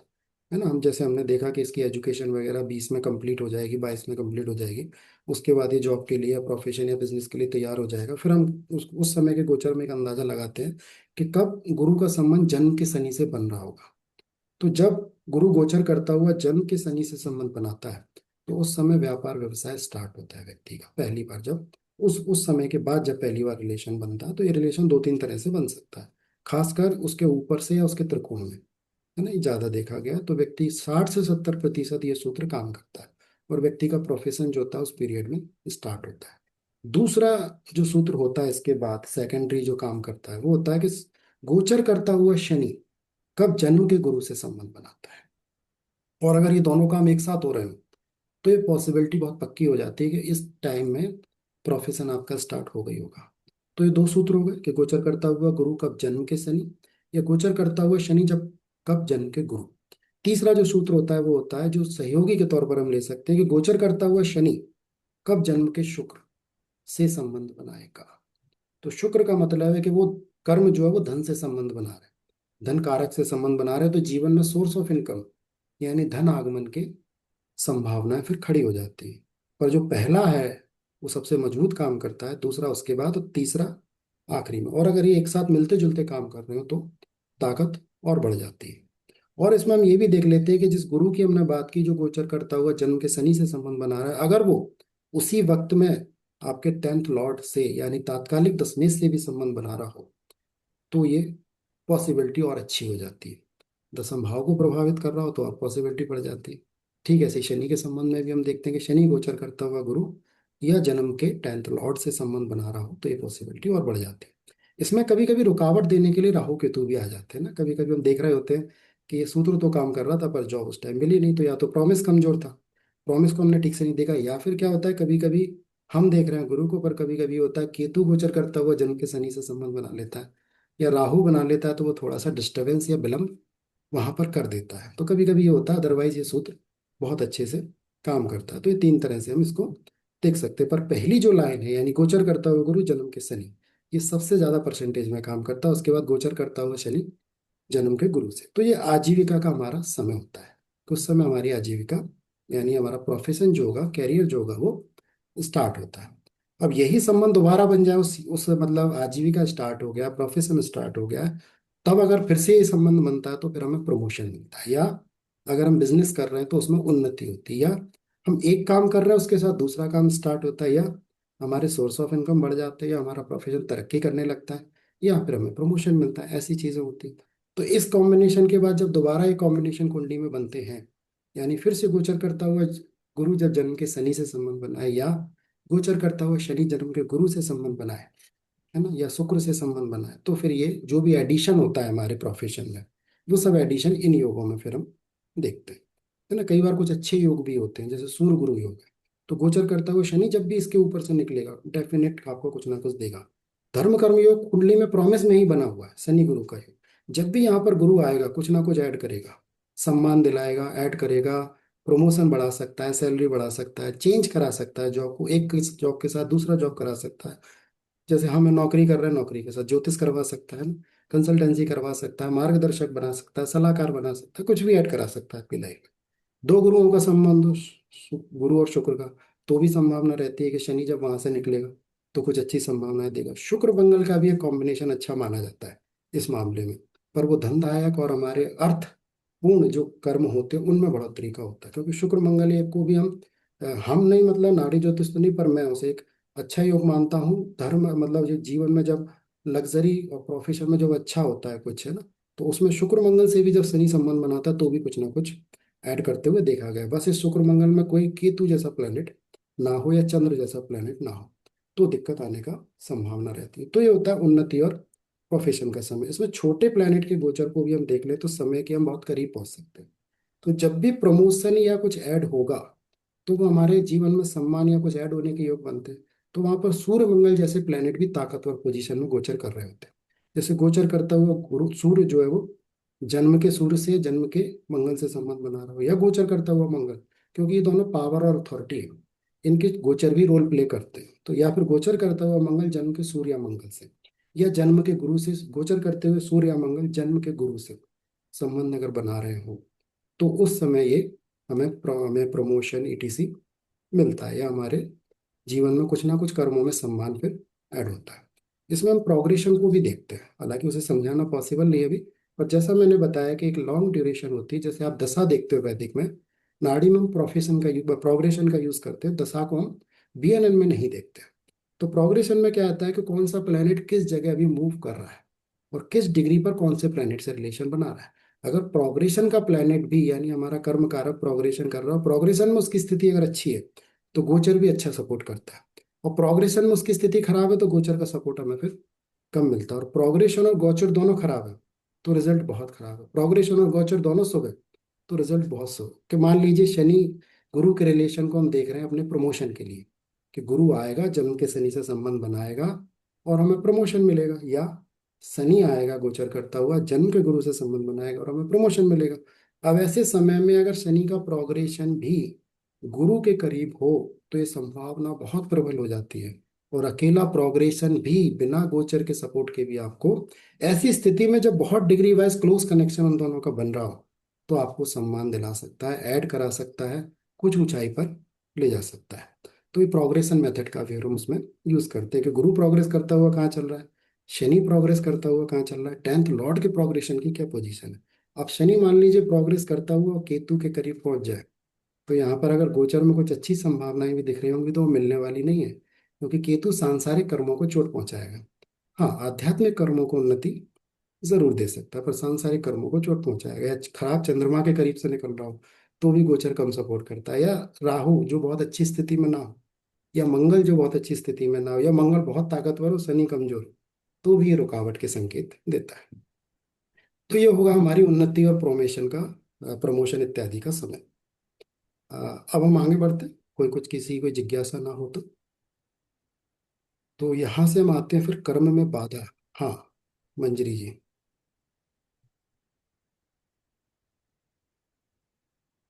आपका हैंड रेज हुआ था मंजरी जी। अंजलि मैडम, आपको कुछ पूछना है कि आगे हाँ जाए? जी, हाँ जी। नहीं नहीं, पूछना, एक सेकंड सर। मैं ये पूछ रही थी, जो अभी आपने प्रोग्रेशन बता रहे थे ना शनि का और गुरु का, जो हम्म। कि प्रोग्रेशन भी साथ में चल रहा हो और शनि का भी प्रोग्रेशन आ जाए, तो जो वक्री ग्रह होते हैं, मान लिया गुरु सीधा है, डायरेक्ट है, तो सीधा सीधा प्रोग्रेशन आगे चलेगा अपने डिग्री वाइज घरों को। लेकिन अब पीछे से, सामने से शनि जो है वक्री होके आ रहा है, तो क्या वो पीछे का प्रोग्रेशन चलेगा या सामने ही चलेगा? सामने ही चलेगा। जो अपने जैसे किसी भाव में बैठा है, तो पीछे जो 50% आप उसको क्या लेंगे, प्रोग्रेशन में नहीं लेंगे? नहीं, 50% केवल प्रॉमिस में लिया जाएगा, प्रोग्रेशन उसका उसी भाव और उसी डिग्री से स्टार्ट होगा जहां वो बैठा है, और जहाँ सीधा ही शहंशाह वक्री चलेगा। बैठा हो, लेकिन हमको आगे का ही प्रोग्रेशन देंगे। आगे का ही ये देखना है। इतना यहाँ चल चुका है, नेक्स्ट हाउस में ये इतने साल चलेगा, बिल्कुल। डिग्री वाइज जैसे नेक्स्ट हम लोग पकड़ते हैं, वो बिल्कुल। वही चलेगा। बिल्कुल। क्योंकि ये थैंक जो यू सर। प्लैनेट होते हैं ना, हाँ ये बताइए। क्षणिक रूप में हाँ, वक्री होते हैं। ये क्या हाँ होते बकरी हैं, का स्थायी होता रूप है से तो हम लोग वक्री नहीं होते। महसूस होते, वो तो महसूस हाँ। होते हैं, वो तो साइंटिफिक समझ में आ रही थी। एक्चुअली कई जगह से मैं आपको बताऊं, कई बार मैंने कहा, किसी ने कहा पीछे चलेगा, हमने पीछे क्यों चलेगा सर, तो पीछे चलता ही नहीं है।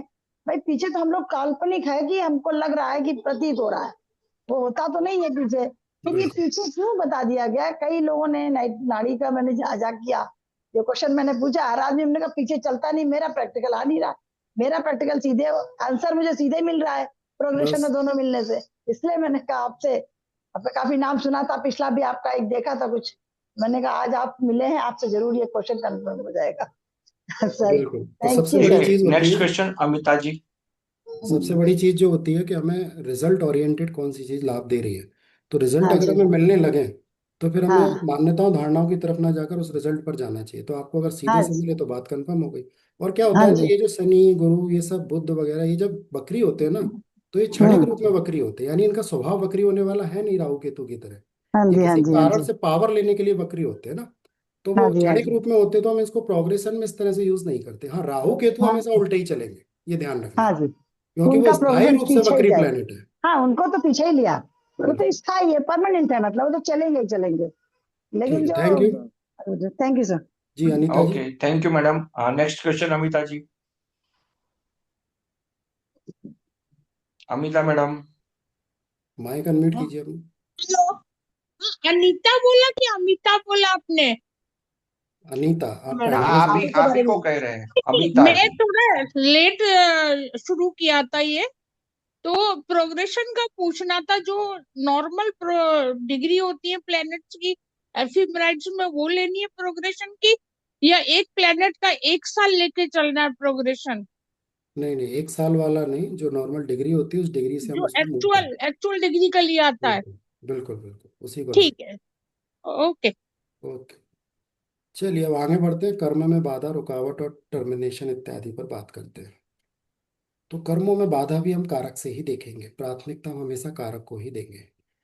तो हमें कर्मों में, कर्म हमारे शनि है, तो हम सभी बाधा देखेंगे कि कौन कौन से प्लेनेट शनि के शत्रु हैं या बाधा देने में आगे रहते हैं। तो उन बाधा वाले प्लेनेट को हम देखें कि क्या प्रॉमिस में उनका शनि से रिलेशन बन रहा है, या कभी कभी प्रोग्रेशन यात्रा में आकर भी वो बाधा दे सकते हैं ना। तो वो कौन कौन से प्लेनेट है, तो सबसे पहला प्लेनेट का नाम आएगा केतु का। क्योंकि केतु को हम जानते हैं कि वो मुक्ति का कारक प्लेनेट है, मोक्ष का कारक प्लेनेट है, ब्लॉकेज का कारक है, और विरक्ति का कारक है, अनाशक्ति का कारक है। तो शनि को वो इसलिए रोकता है क्योंकि शनि से हम सांसारिक कर्मों की पूर्ति करते हैं, अर्थ उपार्जन की संतुष्टि करते हैं, जीवन में सुख सुविधाओं को हम कर्मों के माध्यम से एकत्रित करना चाहते हैं। उसके हमारे कई सारे बंधन भी बनते हैं। और केतु चाहता है कि सभी कर्मों से, सभी बंधनों से मुक्ति हो जाए, जिससे व्यक्ति कर्म तो करे पर आंतरिक या आध्यात्मिक कर्म करे, मुक्ति की राह पर कर्म करे, स्वयं की यात्रा करे, स्वयं की चेतना से जुड़े, स्वयं की आत्मा से जुड़े, अंतर यात्रा करे, है ना, ज्योतिषी से मिले, अपने गुरु से मिले, और उपासना करें, भक्ति करें। वो केतु चाहता है, इसलिए वो क्या करता है, उसकी सांसारिक कर्मों में अक्सर रुकावट देता है, और वो रुकावट ब्लॉकेज बन जाती है। तो केतु बहुत बड़ा शत्रु है सांसारिक कर्मों के पॉइंट ऑफ व्यू से देखें। तो शनि केतु का अगर अशुभ संबंध कुंडली में बनता हो, तो ये प्रॉमिस के लिए भी अच्छा नहीं है, और गोचर इत्यादि में भी जब वो केतु के करीब से निकलता है तो भी बाधा देता है। इस केतु को और ताकत जब मिल जाती है जब केतु का मंगल से भी संबंध बन रहा हो, पर सूर्य और गुरु से ना बन रहा हो तो। क्योंकि सूर्य गुरु के संबंध बनते ही इस केतु मंगल को भी ताकत मिल जाती है फिर, है ना। जो हमने आईएएस आईपीएस की जो बात की थी, आईपीएस की खासकर, उसमें सूर्य केतु मंगल गुरु ये चारों काम करते हैं, है ना। पर केतु मंगल, अगर केतु मंगल हो, प्योर रूप में बैठे हो, तो वो शनि के लिए बहुत बड़ी रुकावट है। और जितनी भी कर्मों में रुकावट वाली कुंडलियां, सस्पेंशन, टर्मिनेशन इत्यादि वाली कुंडलियां अगर आप देखेंगे तो उसमें केतु मंगल बहुत बड़ी रुकावट बनते हैं, क्योंकि मंगल भी शनि का प्रबल शत्रु है और उस दोनों के योग को हमने संघर्ष योग कहा है। तो मंगल का काम है हार्डनेस देना, थोड़ा सा संघर्ष पैदा करना है ना। तो केतु के साथ वो थोड़ा सा और खतरनाक हो जाता है। तो मंगल को अगर सूर्य गुरु का साथ मिलता हो, अग्नि तत्व राशियों का साथ मिलता हो, अच्छे भावों का मिलता हो तो ठीक है। वो आपको इंजीनियरिंग से भी जोड़ेगा, मशीनों से भी जोड़ेगा, यंत्रों से भी जोड़ेगा, कारखानों से भी जोड़ेगा, पर संघर्ष बनाकर रखेगा, उसमें मेहनत ज्यादा करवाएगा आपसे। वो केतु साथ में हो तो थोड़ा सा खतरनाक हो जाता है, अगर सूर्य गुरु का सपोर्ट ना मिलता हो तो। जी। जय जी। सर मेरी कुंडली में कुंभ लगना है, तो नवम स्थान में मंगल केतु है और छठे भाव में सूर्य गुरु है। और शनि? तो इसका मतलब कैसे इसको समझे? हाँ अभी बताओ। और शनि कहाँ पर है? शनि मीन राशि में, मतलब दूसरे भाव में। दूसरे भाव, यानी आपके कुंडली में सूर्य गुरु और शनि का संबंध बना हुआ है। जी। और सूर्य और शनि से सूर्य गुरु के बीच में कोई प्लेनेट है? बुध है, राहु है। राहु तीसरे भाव में है और बुध पांचवें भाव में। अच्छा, ठीक है। तो आपकी कुंडली का शनि का जो प्रॉमिस है ना वो बहुत अच्छा है। और मंगल केतु नवम भाव में होने के कारण थोड़ी सी शुभता ली है। और मंगल केतु का एक दूसरा पक्ष भी है, जिसे मैं बताने जा रहा हूँ आगे, कि व्यक्ति को आध्यात्मिक कर्मों से जोड़ने का प्रयास करता है। और जो वास्तु का कार्य आप कर रहे हैं वो भी मंगल केतु की उसमें एक बड़ी भूमिका है ना। तो उस पर अभी और आगे बात करते हैं। तो कर्मों में बाधा की बात चल रही थी। आप में गुरु वक्री तो नहीं है आपकी कुंडली में? नहीं। गुरु वक्री नहीं है। चलो कुंडली थोड़ा सा देख लेते हैं तो और अच्छे से क्लियर हो जाता है कि और कौन से प्लेनेट क्या सपोर्ट कर रहे हैं। सर केतु वो मंगल। वास्तु की लाइन में ही है। हाँ वो तो पता है मुझे। तो केतु मंगल को वास्तु में ले जाने में, केतु मंगल की या हस्तरेखा में ले जाने में भी केतु बुध या केतु मंगल की अहम भूमिका होती है। क्योंकि रेखाएं जो है ना वो कहीं ना कहीं केतु रिप्रेजेंट करता है। और वास्तु में जो भूमि इत्यादि को हम देखते हैं, फ्लैट इत्यादि को हम देखते हैं, घर मकान दीवारों को हम जो देखते हैं, या कंस्ट्रक्शन के टाइम पर जो हम काम कराने जाते हैं, वहाँ भी केतु मंगल की अहम भूमिका होती है। तो चलो, कर्म कर्म में बाधा की हम बात कर रहे थे। आपका जो सवाल है वो चूंकि नवम भाव में है तो उसमें शुभता, कुंडली में सूर्य गुरु शनि योग बना हुआ है तो प्रॉमिस बहुत अच्छा है। पर जो आध्यात्मिक या ज्योतिष की तरफ आपको लेकर आया है वो नवम भाव के केतु मंगल की उसमें अहम भूमिका है। उसको मैं पूरा करता हूँ अभी बाधा के बाद। तो कर्म में बाधा की बात चल रही थी, तो इसमें केतु की अहम भूमिका होती है सांसारिक कर्मों में। पर व्यक्ति के आध्यात्मिक कर्मों को वो रोकना नहीं चाहता, वो उसको बढ़ाना चाहता है। दूसरा होता है प्लैनेट मंगल, जिसे हमने कहा संघर्ष योग अगर शनि के साथ बनता है, क्योंकि दोनों एक दूसरे के प्रबल शत्रु हैं, क्योंकि दोनों के स्वभाव में भी बड़ा अंतर है। शनि जितना धीमा होना पसंद करता है, जितना आराम से कार्य करना पसंद करता है, तो वही मंगल जल्दबाज है, ज्यादा पावर चाहता है, डोमिनेशन चाहता है, अथॉरिटी चाहता है। वहाँ शनि धैर्य से संतुष्ट है। तो इनमें भी एक संघर्ष योग बनता है। तो ये दोनों बड़े शत्रु होते हैं। तो केतु मंगल या केतु चंद्र योग बनता हो, केतु चंद्र योग भी क्या होता है, संन्यास योग है नाड़ी ज्योतिष के दृष्टिकोण से। तो इस संन्यास योग से भी अगर शनि का संबंध बन जाए तो सांसारिक कर्मों में रुकावट, पर आध्यात्मिक कर्मों में, रिसर्च में, खोज में, माइन्यूट लेवल पर स्टडी करने में बहुत सपोर्ट करता है। तो ये केतु चंद्र भी बड़ी रुकावट होता है। और खराब चंद्रमा भी अगर शनि से संबंध बनाए तो वो बड़ी रुकावट तो नहीं बता, पर चलती चलती चीजों को चेंज कराने में बड़ी भूमिका निभाता है, रुकावट पैदा करने में बड़ी भूमिका निभाता है, ट्रांसफर कराने में बड़ी भूमिका निभाता है, या कभी कभी वो व्यक्ति के कोई कर्मों में कोई ना कोई दाग लगाने में भूमिका निभाता है। अगर वो चंद्र राहु योग में हो, चंद्र बुद्ध योग में हो, तो ये काम भी वो बहुत करता है। और चंद्र केतु मंगल के और मंगल चंद्र योग भी हो, जैसे कोई अच्छी शुभता प्राप्त ना हो रही, तो भी ये कर्मों में कोई ना कोई समस्या देने का कार्य करते हैं। तो ये मंगल केतु, चंद्र मंगल या बुद्ध चंद्र या राहु चंद्र योग भी परेशानी पैदा करते हुए देखे गए, अगर सूर्य गुरु सपोर्ट ना कर रहे हो तो। अगर सूर्य गुरु का सपोर्ट मिलता है, परिवर्तन से, वक्री से भी अगर कोई सपोर्ट मिल जाता है, तो फिर ये ऊंचाई की तरफ भी ले जाते हैं। आवाज जैसे सब हमने थोड़ी सी तेज, प्लीज तेज बोलूंगा। वॉल्यूम थोड़ा सा तेज है सब। ठीक है। तो सूर्य गुरु का सपोर्ट अगर केतु मंगल या मंगल चंद्र या जो भी योग हमने बोले, केतु चंद्र, चंद्र मंगल और चंद्र केतु, इनको अगर मिल जाए तो फिर ये ऊंचाई की तरफ व्यक्ति को ले जाते हैं। जैसे हमने आईएएस, आईपीएस और बड़े धर्म गुरुओं की कुंडली में कहा कि वहाँ राहु और केतु सपोर्ट करने आते हैं। राहु बूस्ट करता है तो केतु ध्वजा कीर्ति जैसे योगों में सपोर्ट करता है, अन्यथा ये परेशानी पैदा करते हैं। और जब गोचर में भी कभी कभी समस्या आती है तो आप पाएंगे कि वहाँ या तो मंगल का शुभ संबंध बना होगा, मंगल चंद्र योग से शनि निकला होगा, या केतु मंगल से शनि निकला होगा, या चंद्र केतु से शनि निकला होगा, तो ये परेशानी पैदा करते हुए देखे गए हैं। तो ये हुआ कर्मों में रुकावट, बाधा और टर्मिनेशन। इसमें इन योगों की बड़ी भूमिका रहती है। पर सूर्य गुरु का सपोर्ट अगर मिलता हो, सूर्य गुरु से शनि का प्रॉमिस अच्छा हो, तो ये रुकावट नहीं बनती। पर ये जो सारे योग होते हैं व्यक्ति के आध्यात्मिक और धार्मिक कर्मों के लिए अच्छे होते हैं, क्योंकि केतु का काम है व्यक्ति को अध्यात्म की तरफ जोड़ना। और चंद्र केतु, चूंकि चंद्र मन है जो हमें संसार में उलझाता है, पर जब उसका केतु से संबंध बन जाता है तो वो मन सन्यासी, आध्यात्मिक या आंतरिक हो जाता है, विरक्त हो जाता है। तो वो विरक्ति की तरफ हमें ले जाता है। बाहर से देखने में निराशा दिखती है हमें, पर अंदर से देखने में बड़ा पावरफुल योग होता है। और इनको अगर अच्छे भाव राशि मिल जाए, जैसे मैंने कहा चंद्र केतु, जैसे नवम भाव वाली एक बात है, नवम भाव, द्वादश भाव, पंचम भाव, अगर इन योगों का इसे सपोर्ट मिल जाए तो ये आध्यात्मिकता और धार्मिकता को बढ़ाने वाले होते हैं और व्यक्ति को संतुलन भी देते हैं।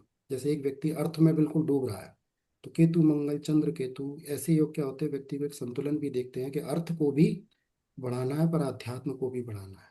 सुख सुविधाएं भी हमारी आवश्यकता है, पर अपने आप को जानना, स्वयं को जानना, धर्म को जानना भी हमारी एक आवश्यकता है। उस दिशा में भी हमें ले जाता है। तो कर्मों में बाधा, रुकावट इत्यादि के योग होते हैं। केतु राहु से अकेला संबंध बनता हो तो भी ये थोड़ा सा प्रॉमिस में रुकावट के संकेत देता है, जो देर में सेटल व्यक्ति को करवाता है।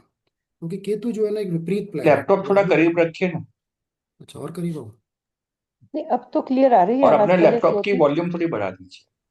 अच्छा, आवाज आ रही है ठीक ठाक। आ रही है ना? वही मुझे हम्म। लगा। चलिए ठीक कम आ रही थी सर। है, थैंक यू ओके। सर। तो ये हुई कर्मों में बाधा इत्यादि की बात। हालांकि उपाय में हम ये कहते हैं कि जैसे चंद्र केतु योग हो तो आप आध्यात्मिक बने रहिए, मंगल केतु योग हो तो आप सेवा से जुड़े रहिए, जानवरों से जुड़े रहिए, प्रकृति से जुड़े रहिए, है ना, शिव उपासना, पार्वती उपासना, ऐसी चीजें करते रहिए। तो ये बैलेंस भी ये योग होते रहते हैं, क्योंकि केतु का काम है कहीं ना कहीं आपको स्वयं से या अध्यात्म से जोड़े रखना, इसलिए वो बाहरी कर्मों में अक्सर आपको रुकावट देते हैं। और खराब चंद्रमा भी कई बार व्यक्ति को रुकावट देता है, या खराब चंद्रमा किसी दूसरे प्लेनेट के साथ बहकर कोई दुर्योग बना रहा हो, उससे जब शनि का गोचर या प्रोग्रेशन निकलता है तो भी ये रुकावट के संकेत होते हैं। और प्रोग्रेशन में स्थिति अच्छी हो तो गोचर कई बार रुकावट बहुत बड़ी नहीं देता है। तो ये भी बात। अब हम बात करते हैं आध्यात्मिक कर्म की, जिसकी बात लगभग हो ही गई है कि आध्यात्मिक, जैसे केतु का मैंने नाम लिया, गुरु का मैंने नाम लिया, चंद्र केतु योग का मैंने नाम लिया, शनि केतु योग का मैंने नाम लिया। तो ये सब आध्यात्मिक कर्म के योग होते हैं, चंद्र गुरु शनि केतु। ये नाड़ी में इस योग को बहुत अच्छा योग कहा गया है कि हमारा कर्म कारक शनि, हमारा मन चंद्रमा, जब गुरु यानी धर्म के कारक, शास्त्र के कारक, वेद के कारक, और केतु आध्यात्म और अंतर्ज्ञान के कारक से बने, या इंट्यूशन के कारक से केतु से बने, तो यह अध्यात्म का अच्छा योग होता है। दिशा कोई भी हो सकती है कि व्यक्ति ज्योतिष से जुड़े, आध्यात्म से जुड़े, योग से जुड़े, ध्यान से जुड़े, सेवा से जुड़े, किसी भी क्षेत्र से जुड़ सकता है, पर उसके कर्मों में धार्मिकता, आध्यात्मिकता बनी रहती है। चंद्र केतु से बन जाए, गुरु से ना बने, तो रिकॉग्निशन उसे नहीं मिलता, पर वो व्यक्ति आध्यात्मिक या सन्यासी हो सकता है, आध्यात्म मार्ग पर, मोक्ष मार्ग पर, दीक्षा मार्ग पर जा सकता है। ये योग बनते हैं। केतु मंगल भी इसमें अहम भूमिका निभाता है। जितने भी धार्मिक, आध्यात्मिक, सन्यासी लोगों की कुंडलियां आप उठाकर देखेंगे, उसमें या तो केतु शनि योग, गुरु सूर्य केतु योग, गुरु सूर्य शनि योग, गुरु सूर्य चंद्र केतु योग, केतु मंगल शनि योग, केतु मंगल शनि चंद्र योग, केतु मंगल शनि गुरु चंद्र योग, ऐसे योग आपको बहुत देखने को मिलेंगे। और इस योग को हमें प्रॉमिस में, कॉम्बिनेशन में तो देखना ही चाहिए, युति में तो देखना ही चाहिए, पर इस योगों को हमें यात्रा में भी देखना चाहिए, है ना। जैसे अभी जो सवाल आया उसमें कहा कि शनि प्रॉमिस में तो है, शनि गुरु के ट्राइन में है, या गुरु सूर्य के ट्राइन में, पर उसकी यात्रा भी सूर्य गुरु की तरफ जा रही है। यानी राहु बुध को जब वो पार कर लेगा तो कहाँ पहुंचेगा, सूर्य गुरु से मिलेगा। और प्रोग्रेशन मेथड से अगर हम देखें तो शनि अपने जीवन में ज्यादा से ज्यादा 2 या 3 भाव पूरे कर पाता है, तो उतनी उसकी प्रोग्रेशन वाली यात्रा होती है। तो कोई भी कुंडली में हमारा कर्म कारक प्लेनेट जा किस तरफ रहा है, उसकी डेस्टिनी में आपको कौन से प्लेनेट दिख रहे हैं, या जीव कारक, है ना। नाड़ी ज्योतिष में हम जीव शब्द का इस्तेमाल कब करते हैं, जब पुरुष कुंडली देखनी हो तो हम गुरु को, क्योंकि नवम भाव का स्वामी होने से उसके अंदर प्राण या जीवन है, तो हम कहते हैं कि मंगल देह है, या लग्नेश हमारी देह है, पर जो जीवन का अनुभव करता है सुख दुख का, वो कौन होता है, जीव। तो जीव की यात्रा को हम देखते हैं जातक की यात्रा की तरह, और स्त्री कुंडली में शुक्र की यात्रा को हम देखते हैं जातिका की यात्रा की तरह। तो जातक या जातिका की यात्रा और मूलतः हमारे कर्मों की यात्रा।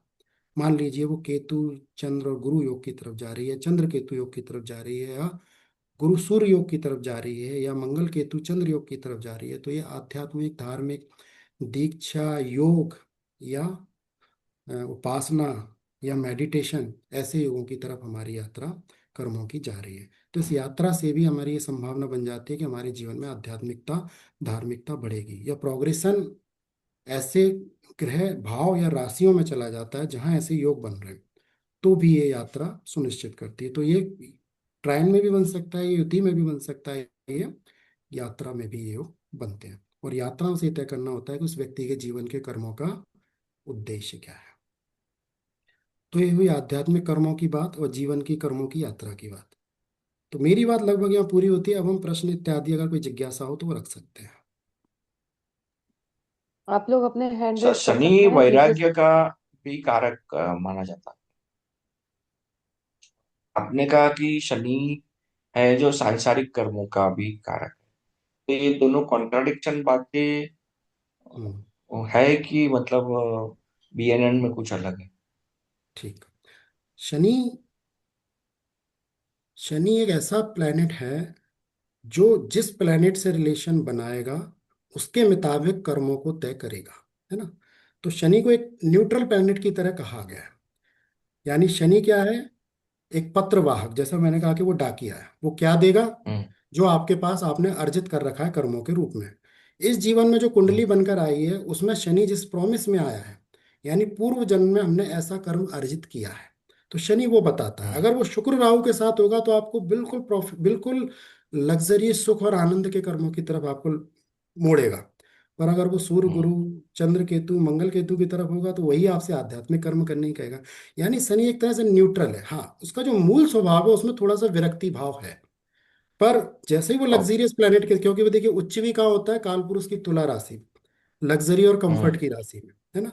तो हम्म। उसको जैसा स्वभाव मिलता है दूसरे प्लेनेट का उस तरफ वो अपने जीवन की दिशा को मूव करता है, क्योंकि वो क्या है, केवल एक डाकिया जो आपकी ही चिट्ठी आप तक ले जाने आया है। वो आपके ही कर्मों का फल आपको देने के लिए आया है। तो जिस तरह के भोग, अब मान लीजिए राहु शुक्र बुध के साथ बैठा है, तो आप पाएंगे कि उसका पूरा जो रुझान होगा ना, वो राहु प्रभावित सांसारिक या माया प्रभावित कर्मों की तरफ होगा। वहीं सूर्य गुरु या चंद्र केतु या मंगल केतु की तरफ होगा तो आप पाएंगे कि वो बिल्कुल विपरीत की तरफ जा रहा होगा। आध्यात्मिकता सेवा और धार्मिकता की तरफ वो उसका रुझान बढ़ जाएगा। तो शनि इस तरह का प्लेनेट, हाँ मूल स्वभाव में उसके विरक्ति जरूर है, पर वो तभी संभव है जब उसे बाहर से भी विरक्त अनाशक्त प्लेनेट का कॉम्बिनेशन मिले। और जब उसे करेक्ट। मोह वाले सांसारिकता वाले या अटैचमेंट वाले प्लेनेट मिलते हैं तो वो उस तरफ अपने कर्मों का रुझान बढ़ा देता है।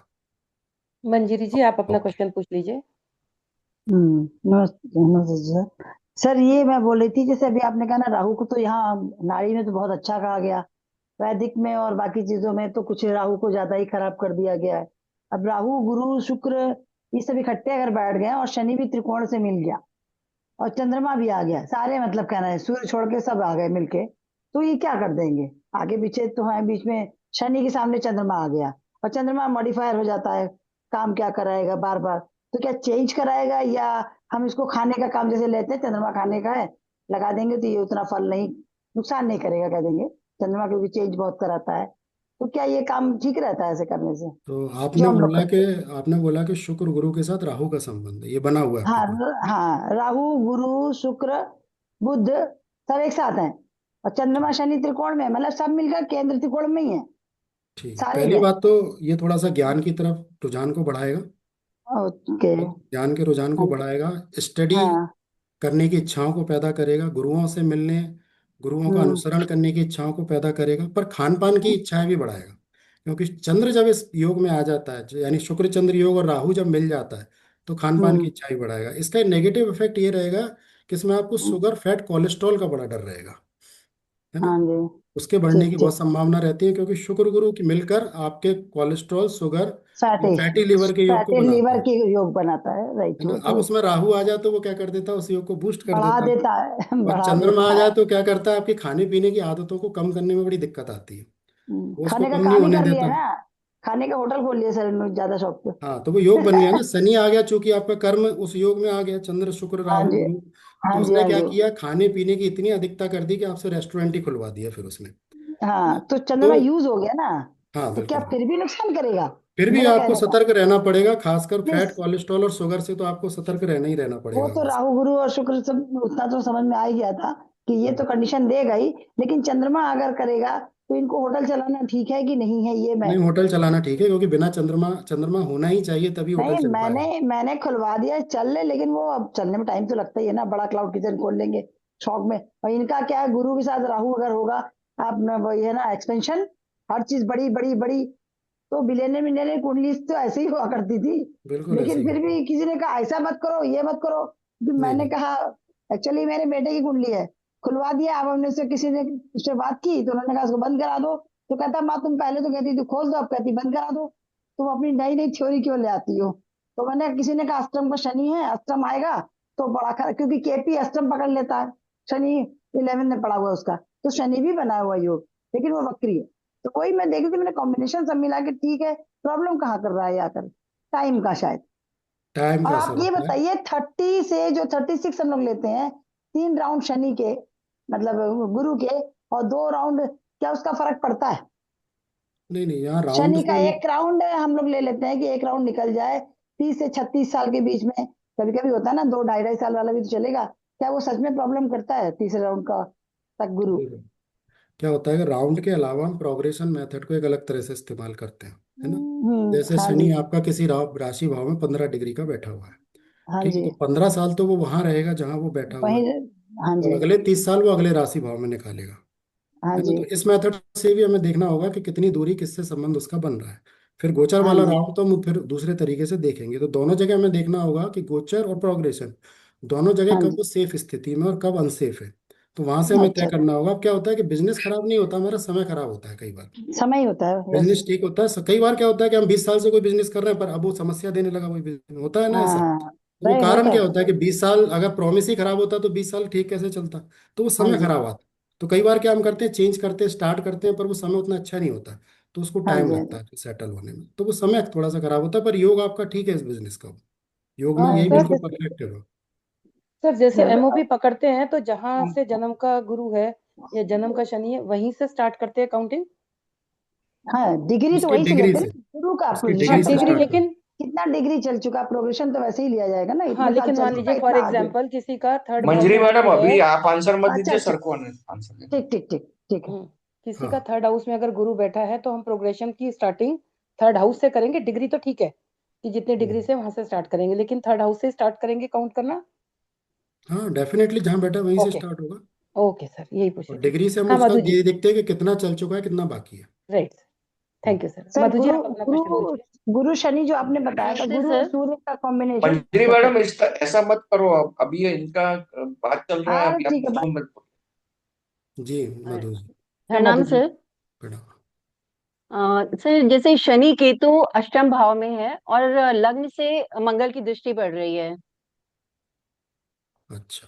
लग्न में मंगल है और अष्टम भाव में शनि केतु है और नाइन्थ हाउस में गुरु है। तो सर ये कैसा योग बनेगा? शनि देखो, केतु मंगल गुरु। नाड़ी के दृष्टिकोण से मंगल की दृष्टि शनि केतु पर नहीं है, है ना। क्योंकि मैंने स्टार्टिंग में बताया कि 4 8 अच्छा 3 सर, वो 10 तो और हाँ, वाली ओके सर। दृष्टियां हम जी नहीं सर, लेंगे। जी। तो हम ये जी सर। कहेंगे कि आपका शनि केतु है अष्टम भाव में, गुरु का भी उस पर प्रभाव है, क्योंकि 2 12 के संबंध को हम जी मानते हैं। सर। और अगर वो आपकी जी कुंडली में, सर। तो आप यहाँ बैठे हो तो उस योग की वजह से ही बैठे हो, है ना। हाँ क्योंकि सर, वो शनि मेरा केतु गुरु, मेरी कुंडली में ही है। हाँ, तो शनि केतु गुरु धर्म आध्यात्म का एक अच्छा योग है, जिसका नाम मैंने पर लिया। सर जैसे जॉब का है तो जॉब तो मुझे बहुत जल्दी 23 ईयर्स में ही मिल गई थी और लगातार चलती रही जॉब। उसमें कोई प्रॉब्लम नहीं आई। तो तो गुरु का शनि केतु संबंध का हो गया ना। संबंध था। गुरु का भी तो हो गया ना। अच्छा सर, गुरु ने मतलब उसको ठीक कर दिया। बिल्कुल, मैंने कहा ना, सूर्य ओके गुरु 2 प्लेनेट को आप याद रख के चलें। जो कॉम्बिनेशन मैंने खराब बताए हैं, अगर वहाँ सूर्य गुरु आ जाते हैं अच्छी ताकत से, तो वो जी खराब नहीं सर। होने देते, उसकी उच्चता को और बढ़ा देते। तो जी केतु सर। गुरु दोनों से, अब आपका क्या, शनि के अगले हाउस में गुरु आ गए, यानी जब शनि की यात्रा शुरू होगी तो सबसे पहले उसे गुरु मिलेगा। तो ये जी जल्दी सर। कर्मों को बताता है जीवन में। शुक्र मिले, अच्छा गुरु मिले, तो ये जल्दी कर्मों को बताता है ना। और जी भी सर। प्लेनेट देखने, आप सूर्य कहाँ है आपका। सर सूर्य मेरा फोर्थ हाउस में है। सूर्य लो, आपका सूर्य गुरु केतु संबंध बना है एक्चुअली में, क्योंकि ट्राइन से आपको सूर्य को भी काउंट करना पड़ेगा वहाँ। तो ये तो जी सर। उल्टा, आप ध्वजा कीर्ति वाले योग में भी आ गए आप थोड़े से। जी अभी सर। जी सूर्य सर। केतु भी बन गया, आपका गुरु भी बन गया, यानी सूर्य गुरु जैसा सर का कॉम्बिनेशन था, वो कॉम्बिनेशन आपकी कुंडली में भी आ गया। हाँ, गुरु जो है जी नाइन्थ सर। में था, पर सूर्य केतु जी ने सर। संबंध बना लिया। अब शुक्र कहाँ पर है आपका। सर शुक्र फिफ्थ हाउस में है। शुक्र फिफ्थ में है, तो देखिए आपका गुरु और शुक्र संबंध भी बना हुआ है, दो गुरु योग भी बना हुआ है आपका। यानी बहुत जो गुरु बढ़िया। बैठा हुआ है जिससे शनि मिलेगा वो अकेला गुरु नहीं है, वो ट्राइन से जी शुक्र सर। से भी संबंध बनाए हुए हैं। तो बहुत सारे जी सर। कॉम्बिनेशन आसपास अच्छे बने हुए हैं आपकी कुंडली में। इसलिए ओके केतु सर। वो काम नहीं करेगा, केतु आपके धर्म को ही बढ़ाएगा, डिसिप्लिन को जी मेंटेन सर। करेगा, दोनों चीजों का कॉम्बिनेशन बना के रखेगा, खराब नहीं है। जी सर, जी sir, thank you very sir. Good. Welcome. नमस्कार। प्रहलाद जी, आप अपना क्वेश्चन रखिए। नमस्कार सर। जी नमस्कार। सर ये कोई भी एक को कुंडली कर लेकर के ना बताए, किसी डेट ऑफ बर्थ लेकर के जो अपने ये कर्म जैसे कारक तत्व पर डिपेंड करता है बीएनएन। तो 1 4 1 5 9 2 6 10 3 7 11 4 8 12 के कॉम्बिनेशन बनते हैं, इसमें ग्रह हम्म। हम लेते हैं। तो उस ग्रह के आधार पर कोई कुंडली लेकर के आप बताए तो ज्यादा आई थिंक ठीक रहेगा। अच्छा अच्छा, तो 1 मिनट रुकिए।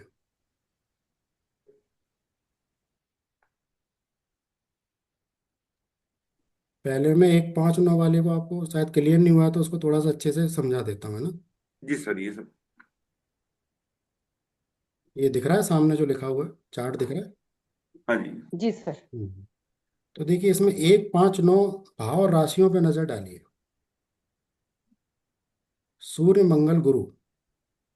ये तो एक तो ये तो कालपुरुष की कुंडली होगी सर, ये तो। हाँ, पहले इसको समझ लेते हैं, फिर दूसरी कुंडली जी। ले आएंगे, है ना। जी सर। तो इसमें सूर्य मंगल गुरु युति में बैठे हुए हैं, इसका मतलब। जी सर। ठीक है। शनि शुक्र बुध 2 6 10 राशियों पे नजर डालिए, ये भी युति में बैठे हुए हैं। ठीक है। जी सर। 3 7 11 राशियों में जो शुक्र बुध शनि बैठे हैं, ये भी युति में है, 70 से 75% की ताकत में। और 4 8 12 जी। राशियां जो उत्तर दिशा दिखा रहे हैं, इसमें चंद्र गुरु मंगल ये भी युति में बैठे हुए 70 से 75% की ताकत में। अभी जो पीछे एग्जाम्पल आया कि मेरा गुरु नवम भाव में है, शुक्र जी। पंचम भाव में, इसका मतलब क्या हुआ, वो भी उनकी युति में जी हुआ। सर।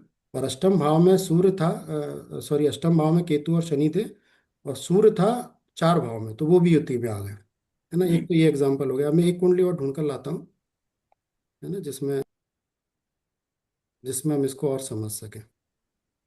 2 मिनट रुकिएगा।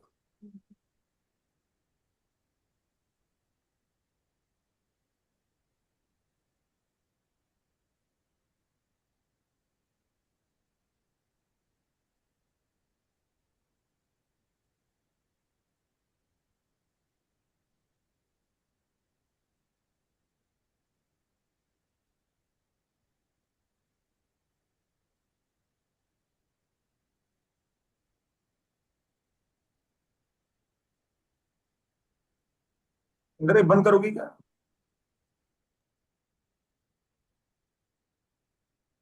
सर, मैंने एक चार्ट इसमें पोस्ट किया है चैट में, अगर आप वो ले सके तो, मतलब ऐसे ही रैंडम कोई भी चार्ट उठा के डाल दिया है।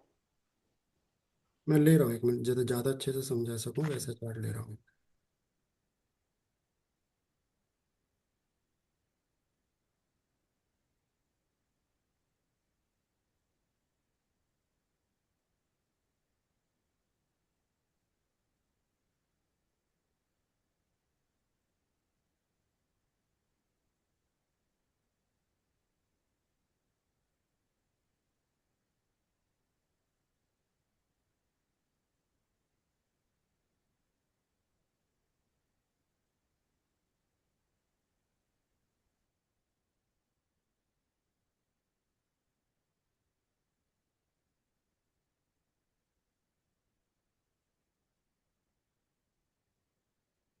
हाँ, ये दिखाई दे रहा है कुंडली। Yes sir. Yes sir. इसको पहचानते हैं, किसका चार्ट है ये?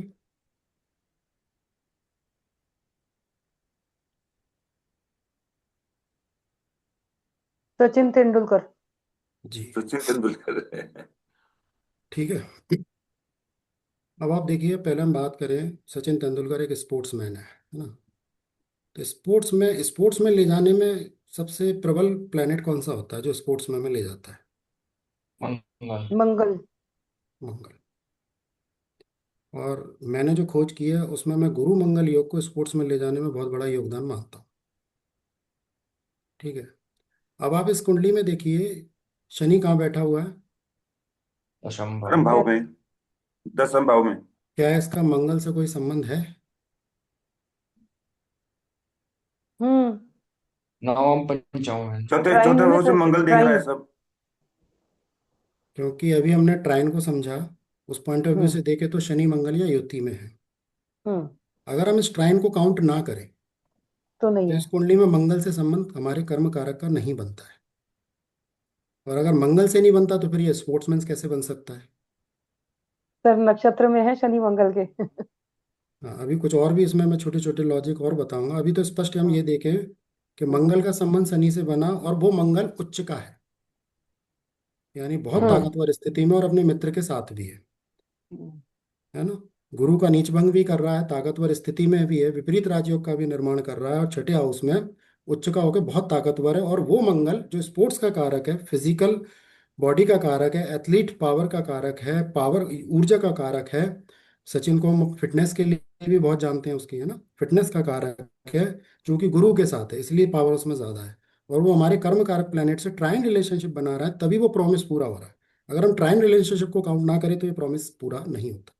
और गुरु मंगल योग को मैं स्पोर्ट्स में ले जाने में बहुत बड़ा योग मानता हूँ। बहुत से स्पोर्ट्समैन के चार्ट्स उठाकर देख लेना, आप धोनी का चार्ट उठाकर देख लेना, विराट कोहली का चार्ट उठा देगा, बहुतों में ये संबंध आपको मिलेगा। ठीक है, अब देखिए नक्षत्र का नाम मैम ने ले लिया। अब देखिए नाड़ी ज्योतिष डिग्रियों पर बहुत क्लोजली वर्क करता है कि कौन से प्लैनेट के नेक्स्ट कौन सी डिग्री का प्लैनेट बैठा हुआ और पीछे कौन सी डिग्री का प्लैनेट बैठा था। जैसे मैंने जब अभी मध्य की बात की आपसे कि किन दो प्लैनेट के बीच कोई प्लैनेट आ रहा है, उसका बहुत बड़ा रोल होता है, वो एक प्रॉमिस बनाता है। तो आप ट्रायन में भी, जब मैं युति कह रहा हूँ किसी कॉम्बिनेशन को, तो आपको उसमें भी देखना होगा कि अगर ट्रायन में भी कोई प्लैनेट बैठे हैं तो भी हम उसे बीच में मानेंगे, अगर दो प्लैनेट की डिग्रियों के बीच वो आ रहा है तो। सिर्फ उस घर में नहीं, उसके ट्रायन में भी जो प्लैनेट बैठे होंगे उसकी भी डिग्री हमें उनके साथ देखनी होगी, क्योंकि हमने इसे युति संबंध कहा है। तो आप देखिए कि शनि के आगे कौन सा प्लैनेट आ रहा है और शनि के पीछे कौन सा प्लैनेट आ रहा है। गुरु शनि मंगल ऐसे बन रहे हैं अब ये। गुरु शुक्र, शनि बन गया। केतु आगे और आ रहा है, शुक्र सूर्य पीछे आ रहा है। वो आ गया भाव वाइज। नहीं। अब हम कह रहे हैं कि ट्रायन रिलेशन में गुरु मंगल शनि युति में बैठे हुए हैं, तो हाँ इसमें जी, देखिए गुरु कि मंगल कौन से शनि। दो प्लैनेट आगे पीछे आ रहे हैं। Yes sir. नहीं। गुरु नहीं मंगल नहीं, गुरु शनि। मंगल शनि नहीं आएगा, गुरु शनि मंगल आएगा सर। हाँ शनि की मतलब, 24 है। गुरु शनि मंगल, यस सर। मतलब शनि जो है वो गुरु मंगल के बीच आ रहा है। और राइट सर। बीएनएन में जो नेक्स्ट डिग्री प्लैनेट होता है वो बड़ा रोल प्ले करता है, किस प्लैनेट के नेक्स्ट डिग्री कौन सा और पीछे कौन सा था। तो ये गुरु मंगल यानी स्पोर्ट्स योग में आया, और शनि की नेक्स्ट डिग्री उच्च का मंगल है, जो उसे स्पोर्ट्स में ले जा रहा है। अब स्पोर्ट्स में भाव कौन सा कार्य करता है? छठा हाउस बहुत बड़ा रोल छठा प्ले है। करता है, क्योंकि वो कंपटीशन का हाउस है ना। और इनका जो स्पोर्ट्स है वो सारा जीवन किसी से कंपटीशन है। हर दिन वो जीतने के लिए मैदान में उतरते हैं, कंपटीशन करने के लिए मैदान में उतरते हैं, अपने शत्रु को हराने के लिए मैदान में उतरते हैं। तो सारा जीवन एक कंपटीशन है, और सारा जीवन अगर कंपटीशन हो सकता है तो वो बिना छठे हाउस की ताकत के नहीं हो सकता। तो देखिए वो मंगल गुरु छठे हाउस में भी बैठे हैं, और वहां से बैठकर किससे संबंध बना रहे हैं? हमारे कर्म कारक प्लैनेट से। और उनकी डिग्री वाइज देखेंगे तो वो शनि जो है वो उन दोनों की डिग्री के बीच भी आता है, सर यानी इस योग के बीच आता है। जैसे आज मैंने धर्म कर्म योग का नाम ले लिया, तो आप देखें आपकी कुंडली में कौन सा प्लेनेट शनि गुरु के बीच आ रहा है, भाव वाइज या डिग्री वाइज। वो कारक, उस प्लेनेट से जुड़ा कारक आपका धर्म कर्म योग का प्रभाव लेगा। जैसे मान लीजिए आप पुरुष हैं और आपकी शुक्र जो है कुंडली में धर्म कर्म योग के बीच आ रहा है, तो आपकी पत्नी धार्मिक हो सकती है, आध्यात्मिक हो सकती है, ज्योतिष से जुड़ी हो सकती है, या सम्मानित कर्मों से जुड़ी हो सकती है, टीचिंग प्रोफेशन से हो सकती है, अच्छी सलाहकार हो सकती है, अच्छी मार्गदर्शक हो सकती है, कोई सम्मानित महिला हो सकती है, या अच्छी जानकार हो सकती है। ऐसे ही अगर स्त्री कुंडली में मंगल आ जाए इस योग के बीच में, धर्म कर्म योग के बीच में, या सूर्य गुरु योग के बीच आपका कोई प्लेनेट आ जाए, मान लीजिए आपका खुद का कर्म है ना, जैसे हो सकता है सर की कुंडली में शनि की जो डिग्री हो वो सूर्य गुरु के बीच हो, नहीं भी हो तो भी तो योग आ ही रहा है, पर अगर बीच है, चाहे वो दो भाव में अलग अलग बैठे हो चाहे डिग्री वाइज बैठे हो, वो व्यक्ति के सम्मान को बढ़ा देंगे, उस व्यक्ति को सम्मानित बना सकते हैं, फेस पर उसके ग्लो ला सकते हैं, उसकी हाइट पर्सनालिटी स्वास्थ्य को अच्छा कर सकते हैं, उसे टीचर बना सकते हैं, उसे अच्छा मार्गदर्शक ज्ञानी व्यक्ति बना सकते हैं, उसे पॉलिटिक्स से जोड़ सकते हैं, उसको ज्ञानियों से जोड़ सकते हैं, उसे एस्ट्रोलॉजी से जोड़ सकते हैं, उसके बड़े बड़े सम्मानित या संत लोगों से संबंध को क्रिएट कर सकते हैं। ऐसी बहुत सी संभावनाएं बना देंगे। या वो व्यक्ति सम्मानित होगा, धार्मिक होगा, आध्यात्मिक होगा, ये संभावना बना सकते हैं। तो जिन दो प्लेनेट के बीच कोई प्लेनेट आता है उसका बहुत अहम रोल होता है। Sir sir. एक मेरे पांचवे, एक 5 9 में सब शनि बुध और सूर्य के बीच में आता है। हम्म। तो बुधादित्य योग के बीच में आ गया आपका कर्म, हाँ जी। है ना। तो ये बुद्धि की गहनता को दिखा रहा है, आपके कर्मों में, आपके व्यक्तित्व में बुद्धि की गहनता को दिखा रहा है, लॉजिक्स की गहनता को दिखा रहा है ना। इसलिए आपके करेक्ट। क्वेश्चन जो है वो लॉजिक पर आ रहे हैं, है ना। यस हाँ सर। तो ऐसे सर, जैसे करके चीजें। इसमें आपने जो कुंडली पोस्ट की है, तो तात्कालिक अगर भावेश जो हम शुक्र को, उसको किस तरह से देखेंगे इसमें? देखो, शुक्र भी मंगल की राशि में है ना। हम्म। और शुक्र के नेक्स्ट हाउस ये कॉम्बिनेशन बन रहा है, क्योंकि मैंने नाड़ी में क्या कहा, नेक्स्ट हाउस को भी हम क्या काउंट करते हैं कि एक युति की तरह से। तो शुक्र भी, और देखिए शुक्र उच्च के सूर्य और सूर्य राहु योग में आ रहा है, जिसकी मैंने बात की थी कि अगर राहु ताकतवर सूर्य हम्म। से या किसी कॉम्बिनेशन संबंध बना, और यहाँ तो पंचम नवम भाव की ताकत भी है, तो उसकी भी उच्चता राइट। को बहुत बढ़ा देता है। और यहाँ पर एक योग भी है जो शायद हम तो अपनी क्लास में उसको लेते हैं, मालाश्री योग भी है। लाइन से प्लैनेट्स। शनि शुक्र की राशि में, शुक्र मंगल की राशि में, और मंगल शनि की राशि में। तो जो तात्कालिक दशमेश भी है ना, वो भी इस योग में आ गया, इस एक्सचेंज के कारण। आप लोग कितना ओके। मानते हैं इस योग को नहीं पता, पर हम लोग इसे काउंट करके जी, चलते हैं। होता है सर ये। होता है ना, ठीक है। तो ये हम्म। मालाश्री योग बोलते हैं हम इसे। और ये दशमेश को भी इस कॉम्बिनेशन में लेकर आ रहा हम्म। है ना। तो इस तरह से हम देखते हैं। सर, एक मेरा भी क्वेश्चन है हाँ। कि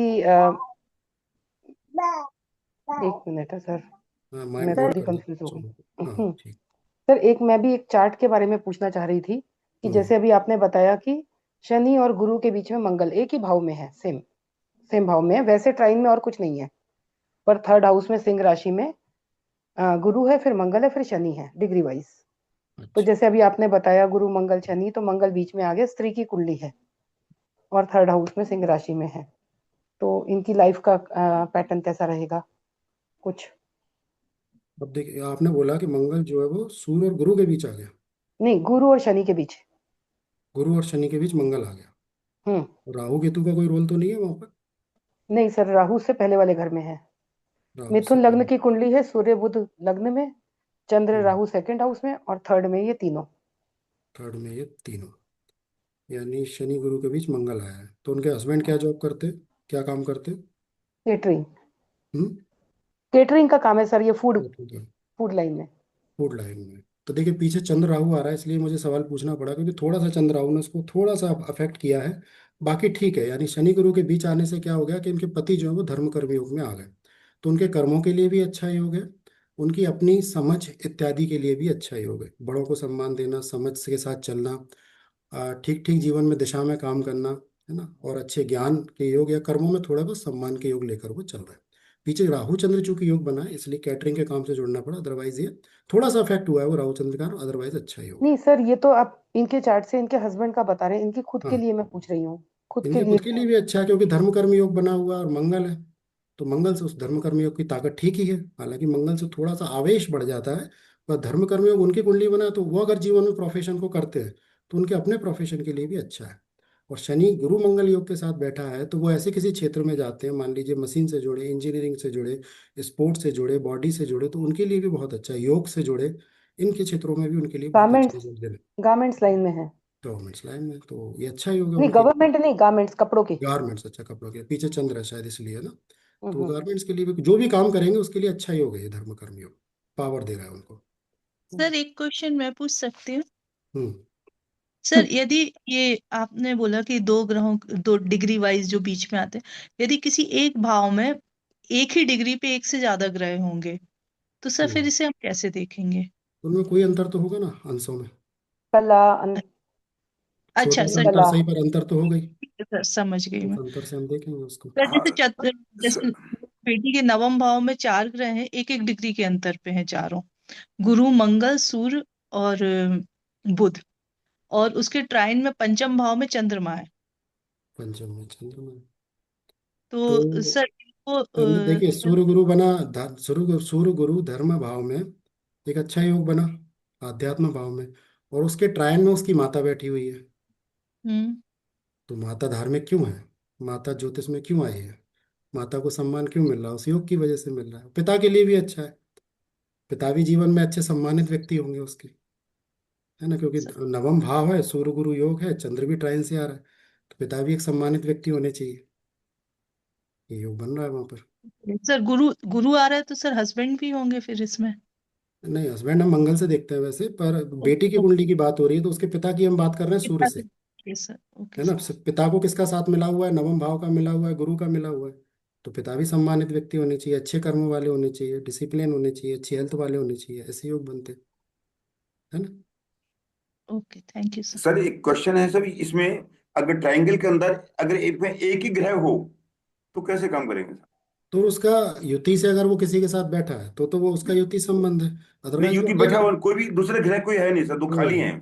तो ट्राइन में वो अकेला है, फिर दृष्टि वगैरह से या उसके दो बारह में कोई प्लेनेट बैठा होगा तो उनसे उसका रिलेशन है फिर। अच्छा, दो बार देखेंगे फिर रिलेशन उसका। हाँ, मतलब ट्राइन खाली है उसका, तो ट्राइन में हाँ, उसका ट्राई, कोई ये रिलेशन नहीं। ट्राई खाली है सर। हाँ, तो ट्राइन में कोई रिलेशन नहीं है, पर हाँ, अगर उसका 10वें में शुक्र बैठा हुआ है। 10वें में शुक्र बैठा हुआ है। 2 6 10 में शुक्र बैठा हुआ है सिर्फ। और जो जिस प्लेनेट की आप बात कर रहे हैं वो किस में बैठा हुआ है? वो 10 में बैठा हुआ है। नहीं। दस अच्छा, में 10 में शुक्र दसम अकेला में बैठा हाँ, हुआ 10 में शुक्र बैठा हुआ है। तो उसका ट्राइन रिलेशन किसी से नहीं है, पर हो सकता है दृष्टि से, सप्तम दृष्टि से किसी का रिलेशन उससे बन रहा हो, उसके दो बारह में कोई प्लेनेट हो तो उनसे उनका एक गुरु से अच्छा बन रहा है खासा। सप्तम, उसका गुरु से सप्तम हाँ, दृष्टि से तो बन रहा गुरु है। का प्रभाव है उसके ऊपर, अच्छा, गुरु से गुरु का प्रभाव है। आशीर्वाद है उसके ऊपर। अगर एक सप्तम में सिर्फ केतु है, एक में 3 7 11 में सिर्फ सप्तम में केतु है और राहु लगन में है। राहु केतु की तो सप्तम दृष्टि हम मान्य नहीं करेंगे, पर केतु अपना अकेला बैठा हुआ है उसमें। अब उससे जो हाँ, दृष्टि इत्यादि से कोई और प्लेनेट बना रहा हो, है ना। अब सप्तम में तो राहु के साथ कोई नहीं है, तो सप्तम दृष्टि में भी कोई नहीं है, ट्राइन में भी कोई नहीं, नहीं है। सप्तम में केतु है सिर्फ, हाँ, तो लगन केतु में राहु दृष्टि है। देगा नहीं, केतु दृष्टि देगा नहीं। यस अब सर। उसकी यात्रा में जो प्लेनेट मिलेंगे उनसे उसका रिलेशन होगा, इसके दो बारह में जो होंगे उनसे उनका रिलेशन होगा, है ना। ऐसे रिलेशन को हम देखेंगे। सर आपने जो एक एग्जाम्पल दिया था कि नवम भाव में चंद्र केतु हो, तो मेरी खुद की कुंडली में नवम भाव में मीन राशि में चंद्र केतु है और पंचम में गुरु है। तो वो गुरु अच्छा। से उसकी वो ट्राइन का संबंध भी बन रहा है। तो वैसे अगर डिग्री वाइज देखे तो पहले गुरु आता है, फिर केतु आता है, फिर चंद्र आता है। तो अच्छा ही होगा। मतलब मैं इस लाइन में हूँ तो सर ये। बिल्कुल इस योग की वजह से ही आप जी। सम्मान भी जुड़ जाता है जब पंचम नवम भाव ऐड हो जाए तो किसी न किसी एंगल से सम्मान जरूर जुड़ जाता है और स्टडी जुड़ जाती है, क्योंकि एक एजुकेशन का हाउस है और दूसरा हायर एजुकेशन का हाउस है। तो इस क्षेत्र में आप स्टडी भी करते हो, अगर पंचम नवम भाव जुड़ते हो तो स्टडी जरूर करते हो आप उस क्षेत्र में फिर। हाँ सर, पढ़ती भी और पढ़ाती भी हूँ। हाँ, गुरु है तो ज्ञान तो जोड़ ही रखेगा वो, है ना? तो ये भाव जी। अच्छा ही होगा। जी। तो समय तो हो गया है। बहुत ही। हाँ, सर इसमें वैसे नॉर्मल दशा अंतर दशा वगैरह काउंट नहीं करते, ये हाँ। एमओपी से ही देखते हैं। गोचर और तो सर प्रोग्रेशन दो ही मेथड इसमें चलते हैं। तो सर जैसे कि आपने गुरु शनि का बताया, तो जो अपनी वो नॉर्मल स्पीड से चलते हैं उसी स्पीड से हम उसका मूवमेंट देखेंगे। तो जैसे सूर्य है, बुध है, शुक्र, मंगल है, ये तो जल्दी जल्दी चेंज होते हैं, तो हम उसकी मूवमेंट उस तरह से ही देखेंगे। देखिए, अभी जो आप मूवमेंट देख रहे हैं शायद गोचर की आप बात करें, प्रोग्रेशन को भी हमें देखना होगा। शनि नहीं, उसमें मैं 30 साल प्रोग्रेशन लेते की हैं। बात कर रही हूँ, प्रोग्रेशन हाँ तो गोचर वो, की नहीं। हाँ तो शनि 30 साल लेगा, राहु केतु हम्म। 18 साल लेंगे, गुरु 12 साल लेगा। अदर जो प्लेनेट है उसमें दो हम्म। पद्धतियां चलती है, एक पद्धति कहती है 12 साल और एक पद्धति कहती है 10 साल। तो आप उसमें 10 साल हमारे अनुभव के हिसाब से 10 साल लेकर चल सकते हो आप उसमें। मतलब एक पूरा राउंड लगाने में, 12 राशियों में लगाने में 10 से 12 साल नहीं लगते नहीं हैं, आप नहीं बता नहीं, केवल एक राशि, उसी में वही मैं कह रहा हूँ कि प्रोग्रेशन को ओके। समझना होगा। अच्छा केवल अच्छा एक अच्छा। राशि भाव में 10 साल, एक राशि भाव में गुरु के 12 साल, एक राशि भाव में शनि के 30 साल। और वो डिग्री पे डिपेंड करेगा ओके। किस डिग्री से चलना शुरू किया है उसने, वो राउंड की बात जैसा नहीं सर है। ने कहा ना कि शनि है वो किसी के जीवन काल में तीन हाँ, भाव से ज्यादा नहीं हो नहीं पाते। चल पाता है। लेकिन मैंने कहीं पर ये बीएनएन में सुना था कोई डेमो में ही, तो वो तो जैसे एक जिस भाव में बैठा है वहां से लेके एक एक एक एक साल करके 12 साल, फिर हाँ, वो दूसरा एक साल। मेथड होता है, पर अभी मैंने उस मेथड को यहाँ एक्सप्लेन नहीं किया है। यानी मैं ओके उसको ओके। अभी प्रैक्टिकल में लेकर नहीं चल रहा हूँ, मैं केवल गोचर और प्रोग्रेशन को लेकर चल रहा हूँ। वो जो ओके माइनर ओके। प्रोग्रेशन होता है उसको मैंने यूज नहीं किया, यानी मैंने उसको यहाँ पर अभी डिलीवर ही नहीं किया है। मैंने अच्छा, सिर्फ मतलब वो मेजर अलग तरह से है प्रोग्रेशन। हाँ, और ये अलग उसको हम है। यूज कम करते हैं क्योंकि उसके हमें रिजल्ट कम मिलते हैं, इसलिए हम उसको यूज कम करते हैं। हमें जिसके रिजल्ट मिलते हैं उसको हम ज्यादा यूज करते हैं, यानी गोचर को और मेजर प्रोग्रेशन को।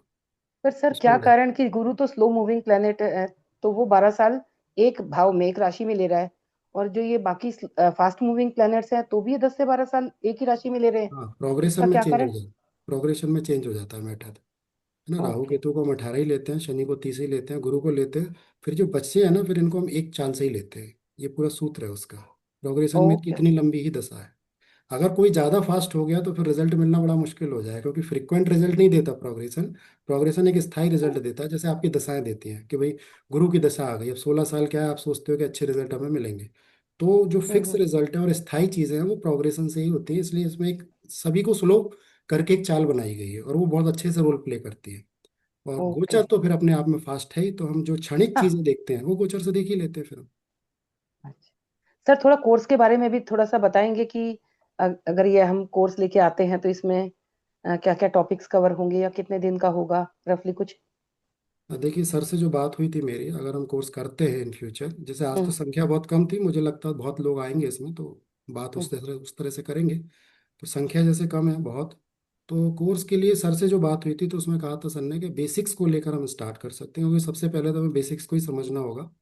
नाड़ी के हम्म। बेसिक्स को ही हमें समझना होगा, तभी हम विवाह, प्रोफेशन, विदेश यात्राएं, मोक्ष योग, ऐसे जितने भी योग होते हैं उनको तभी समझ पाएंगे जब हम पहले ये प्रोग्रेशन, युति, ट्रायन रिलेशनशिप, 2 12 3 11 संबंध क्या होते हैं, डिग्रियों को कैसे यूज करना है, ये छोटी छोटी चीज़ों को जब हम समझ लेंगे तभी समझ पाएंगे। तो ग्रामर। मुझे लगता है अगर हम कुछ करते हैं कोर्स के रूप में, हम्म। तो बेसिक्स का कोई कोर्स कर लेना चाहिए, है ना। अच्छा सर, एक बेसिक्स का होगा और एक एडवांस का होगा, 2 लेवल में खत्म हो जाता है। वैसे मैंने जो अभी तक कराया है वो तो मैंने बेसिक प्लस एडवांस कंप्लीट ही कराया है, पर डिपेंडिंग प्लेटफॉर्म, जैसे, हाँ। हाँ, पर प्लेटफॉर्म की रिक्वायरमेंट को देखते हुए और अगर राइट। संख्या ठीक होती है तो पहले हम बेसिक्स को कर लेते हैं। उसके उससे क्या होगा कि जो स्टूडेंट्स हैं उनके पास एक स्वतंत्रता होगी कि बेसिक्स से हम्म। वो जज भी कर पाएंगे कि उन्हें कितना समझ में आ रहा है या पढ़ाने का तरीका कैसा है। तो फिर वो आगे उसको और समझ सकते हैं, जुड़ सकते हैं। तो एक दो विकल्प भी होंगे उनके पास, तो हम बेसिक्स से सर, स्टार्ट कर सकते हैं, है ना। आपने बहुत ही तसल्ली से, धैर्य से और बहुत ही अच्छे से, और आपका एक्सपीरियंस जो लगता है उसमें जिस तरीके से आपने समझाया और लोगों के क्वेश्चन के आंसर्स दिए हैं, तो बहुत ही अच्छा लगा। और थैंक मुझे यू। लगता है कि सब स्टूडेंट्स की भी वही राय होगी नहीं, बहुत ही कि अच्छा लगा, नो डाउट। बहुत लेकिन ही एक ज्ञानवर्धक ट्रायंगल में जो सेशन था। एक ही ग्रह है उसके बारे में कुछ क्लियर नहीं हुआ मैडम सर जी। क्या? क्या चीज। एक ही ट्रायंगल में जैसे एक ही ग्रह है, तो उसका यूज क्या रहा, उसका फिर क्या रोल रहेगा, क्या जी, जीवन में उसके क्या उसका रहेगा? प्रहलाद जी, ये मैं बताती हूँ, उसके 11, उसके 12वें भाव में और उसके दूसरे भाव में, मतलब जी। शुक्र को मान लीजिए आप फर्स्ट हाउस में मान लीजिए फॉर एग्जाम्पल, तो उसके 12वें में और दूसरे में भी तो कोई तो प्लेनेट होंगे। अगर एक वहां पे जैसे भी मंगल नहीं है तो है, समझ 3 और करो। 11 में तो होगा, तो वो आगे जाके उनसे मिलेगा या देखिए, पीछे मैं उनसे बताता मिलकर हूँ, आया है। मैं बताता हूँ। अच्छा जी। अच्छा। जरूरी तो नहीं है ना कि कोई प्लेनेट कोई दूसरे प्लेनेट से रिलेशन बना ही रहा हो, है ना। यस। जरूरी तो नहीं है कि ट्रायन में कोई प्लेनेट हो ही, पहली बात तो, है यस ना। सर। कोई जीवन में एकाकी जीवन अगर जी रहा है, संत प्रवृत्ति का है, आध्यात्म की तरफ जा रहा है या रिसर्च या खोज की तरफ जा रहा है, तो वो जब तक अकेला नहीं होगा ना, नहीं होगा। हम ये कहते हैं नाड़ी ज्योतिष में कि अगर आपको फोकस करना है किसी एक सब्जेक्ट पर जीवन में, तो आपके उस प्लेनेट की यात्रा जो है ना, थोड़ी सी खाली होनी चाहिए। ज्यादा प्लेनेट अगर रास्ते में मिलते होंगे ना तो मन भी उतना ही भटकेगा, है ना। तो प्लैनेट ट्रायन में कोई रिलेशन हो ये जरूरी नहीं होता, 2 12 से और यात्राओं से तो रिलेशन बन ही रहे। कोई प्लेनेट आकर केतु से मिलने वाला होगा, केतु के आगे कोई प्लेनेट बैठा होगा, उनका उनका यात्रा से भी रिलेशन बना हुआ है। जैसे केतु मान लीजिए 7th हाउस में, हो सकता है 10th हाउस में कोई प्लेनेट बैठा हो, तो वो उससे उसका कोई एक यात्रा वाला रिलेशन बना ही हुआ है। उसके पीछे और आगे कोई प्लेनेट बैठा है, उससे भी उसका यात्रा वाला रिलेशन बना हुआ है। और रिलेशन नहीं भी बनता तो कोई जरूरी तो नहीं, राहु केतु ऐसे प्लेनेट हैं जिनका जितने कम प्लेनेट से रिलेशन बने उतना ज्यादा अच्छा माना जाता है। जैसे राहु है, अगर अपने ट्रायन में अकेला है, उसके सामने भी मान लीजिए कोई नहीं है, सामने हो तो कोई बड़ी प्रॉब्लम भी नहीं, क्योंकि राहु उसे नहीं देख सकता, वो राहु को देख सकता है। उसके आसपास भी कोई प्लेनेट ना हो तो ये अच्छा माना जाता है। और एक कॉन्सेप्ट और कहा जाता है कि राहु आपकी यात्रा में या प्रोग्रेशन में जब खाली घरों में आ जाता है, तो आपके जीवन से राहु का प्रभाव उतना ही कम हो जाता है। तो कभी कभी किसी प्लैनेट का रिलेशन ना होना भी बहुत अच्छा होता है, और कभी कभी कुछ प्लैनेट का रिलेशन होना भी बहुत अच्छा होता है। और जो है, फिर हम उस तरह से जीवन को देखना है ना। अब जो एक जीवन में लक्ष्य लेकर चलते हैं और बिना किसी भटकाव के उस लक्ष्य को पूरा करते हैं, उन्हें ऐसे ही यात्राओं की आवश्यकता होती है ना। तो जैसे आपको ज्योतिष पर भी बहुत गहरी रिसर्च और स्टडी करनी है, तो आप चाहोगे कि सांसारिक जो बाधाएं हैं उनसे मेरा कम वो पड़े, उनसे मेरा कम मोह हो। तो आप चाहोगे कि आपके जीवन के कर्म और जीव की यात्रा केतु या केतु चंद्र या केतु मंगल या केतु शनि की तरह वैसी जाती हो कि बीच में कोई रुकावट ना मिले, ना बुध की मिले, ना राहु की मिले, ना शुक्र की मिले। तो वो यात्रा बहुत अच्छे से पूरी हो सकती है ना। तो जरूरी नहीं कि रिलेशन हो, हम उसको यही कि उस मान के चल रहे हैं कि उसका कोई रिलेशन नहीं तो क्या होगा। खाली है तो अच्छी बात है, केतु का उससे रिलेशन नहीं है तो अच्छी बात है, पर यात्रा में कुछ प्लेनेट केतु की तरफ जरूर जा रहे हैं, तो वो एक रिलेशन है ही।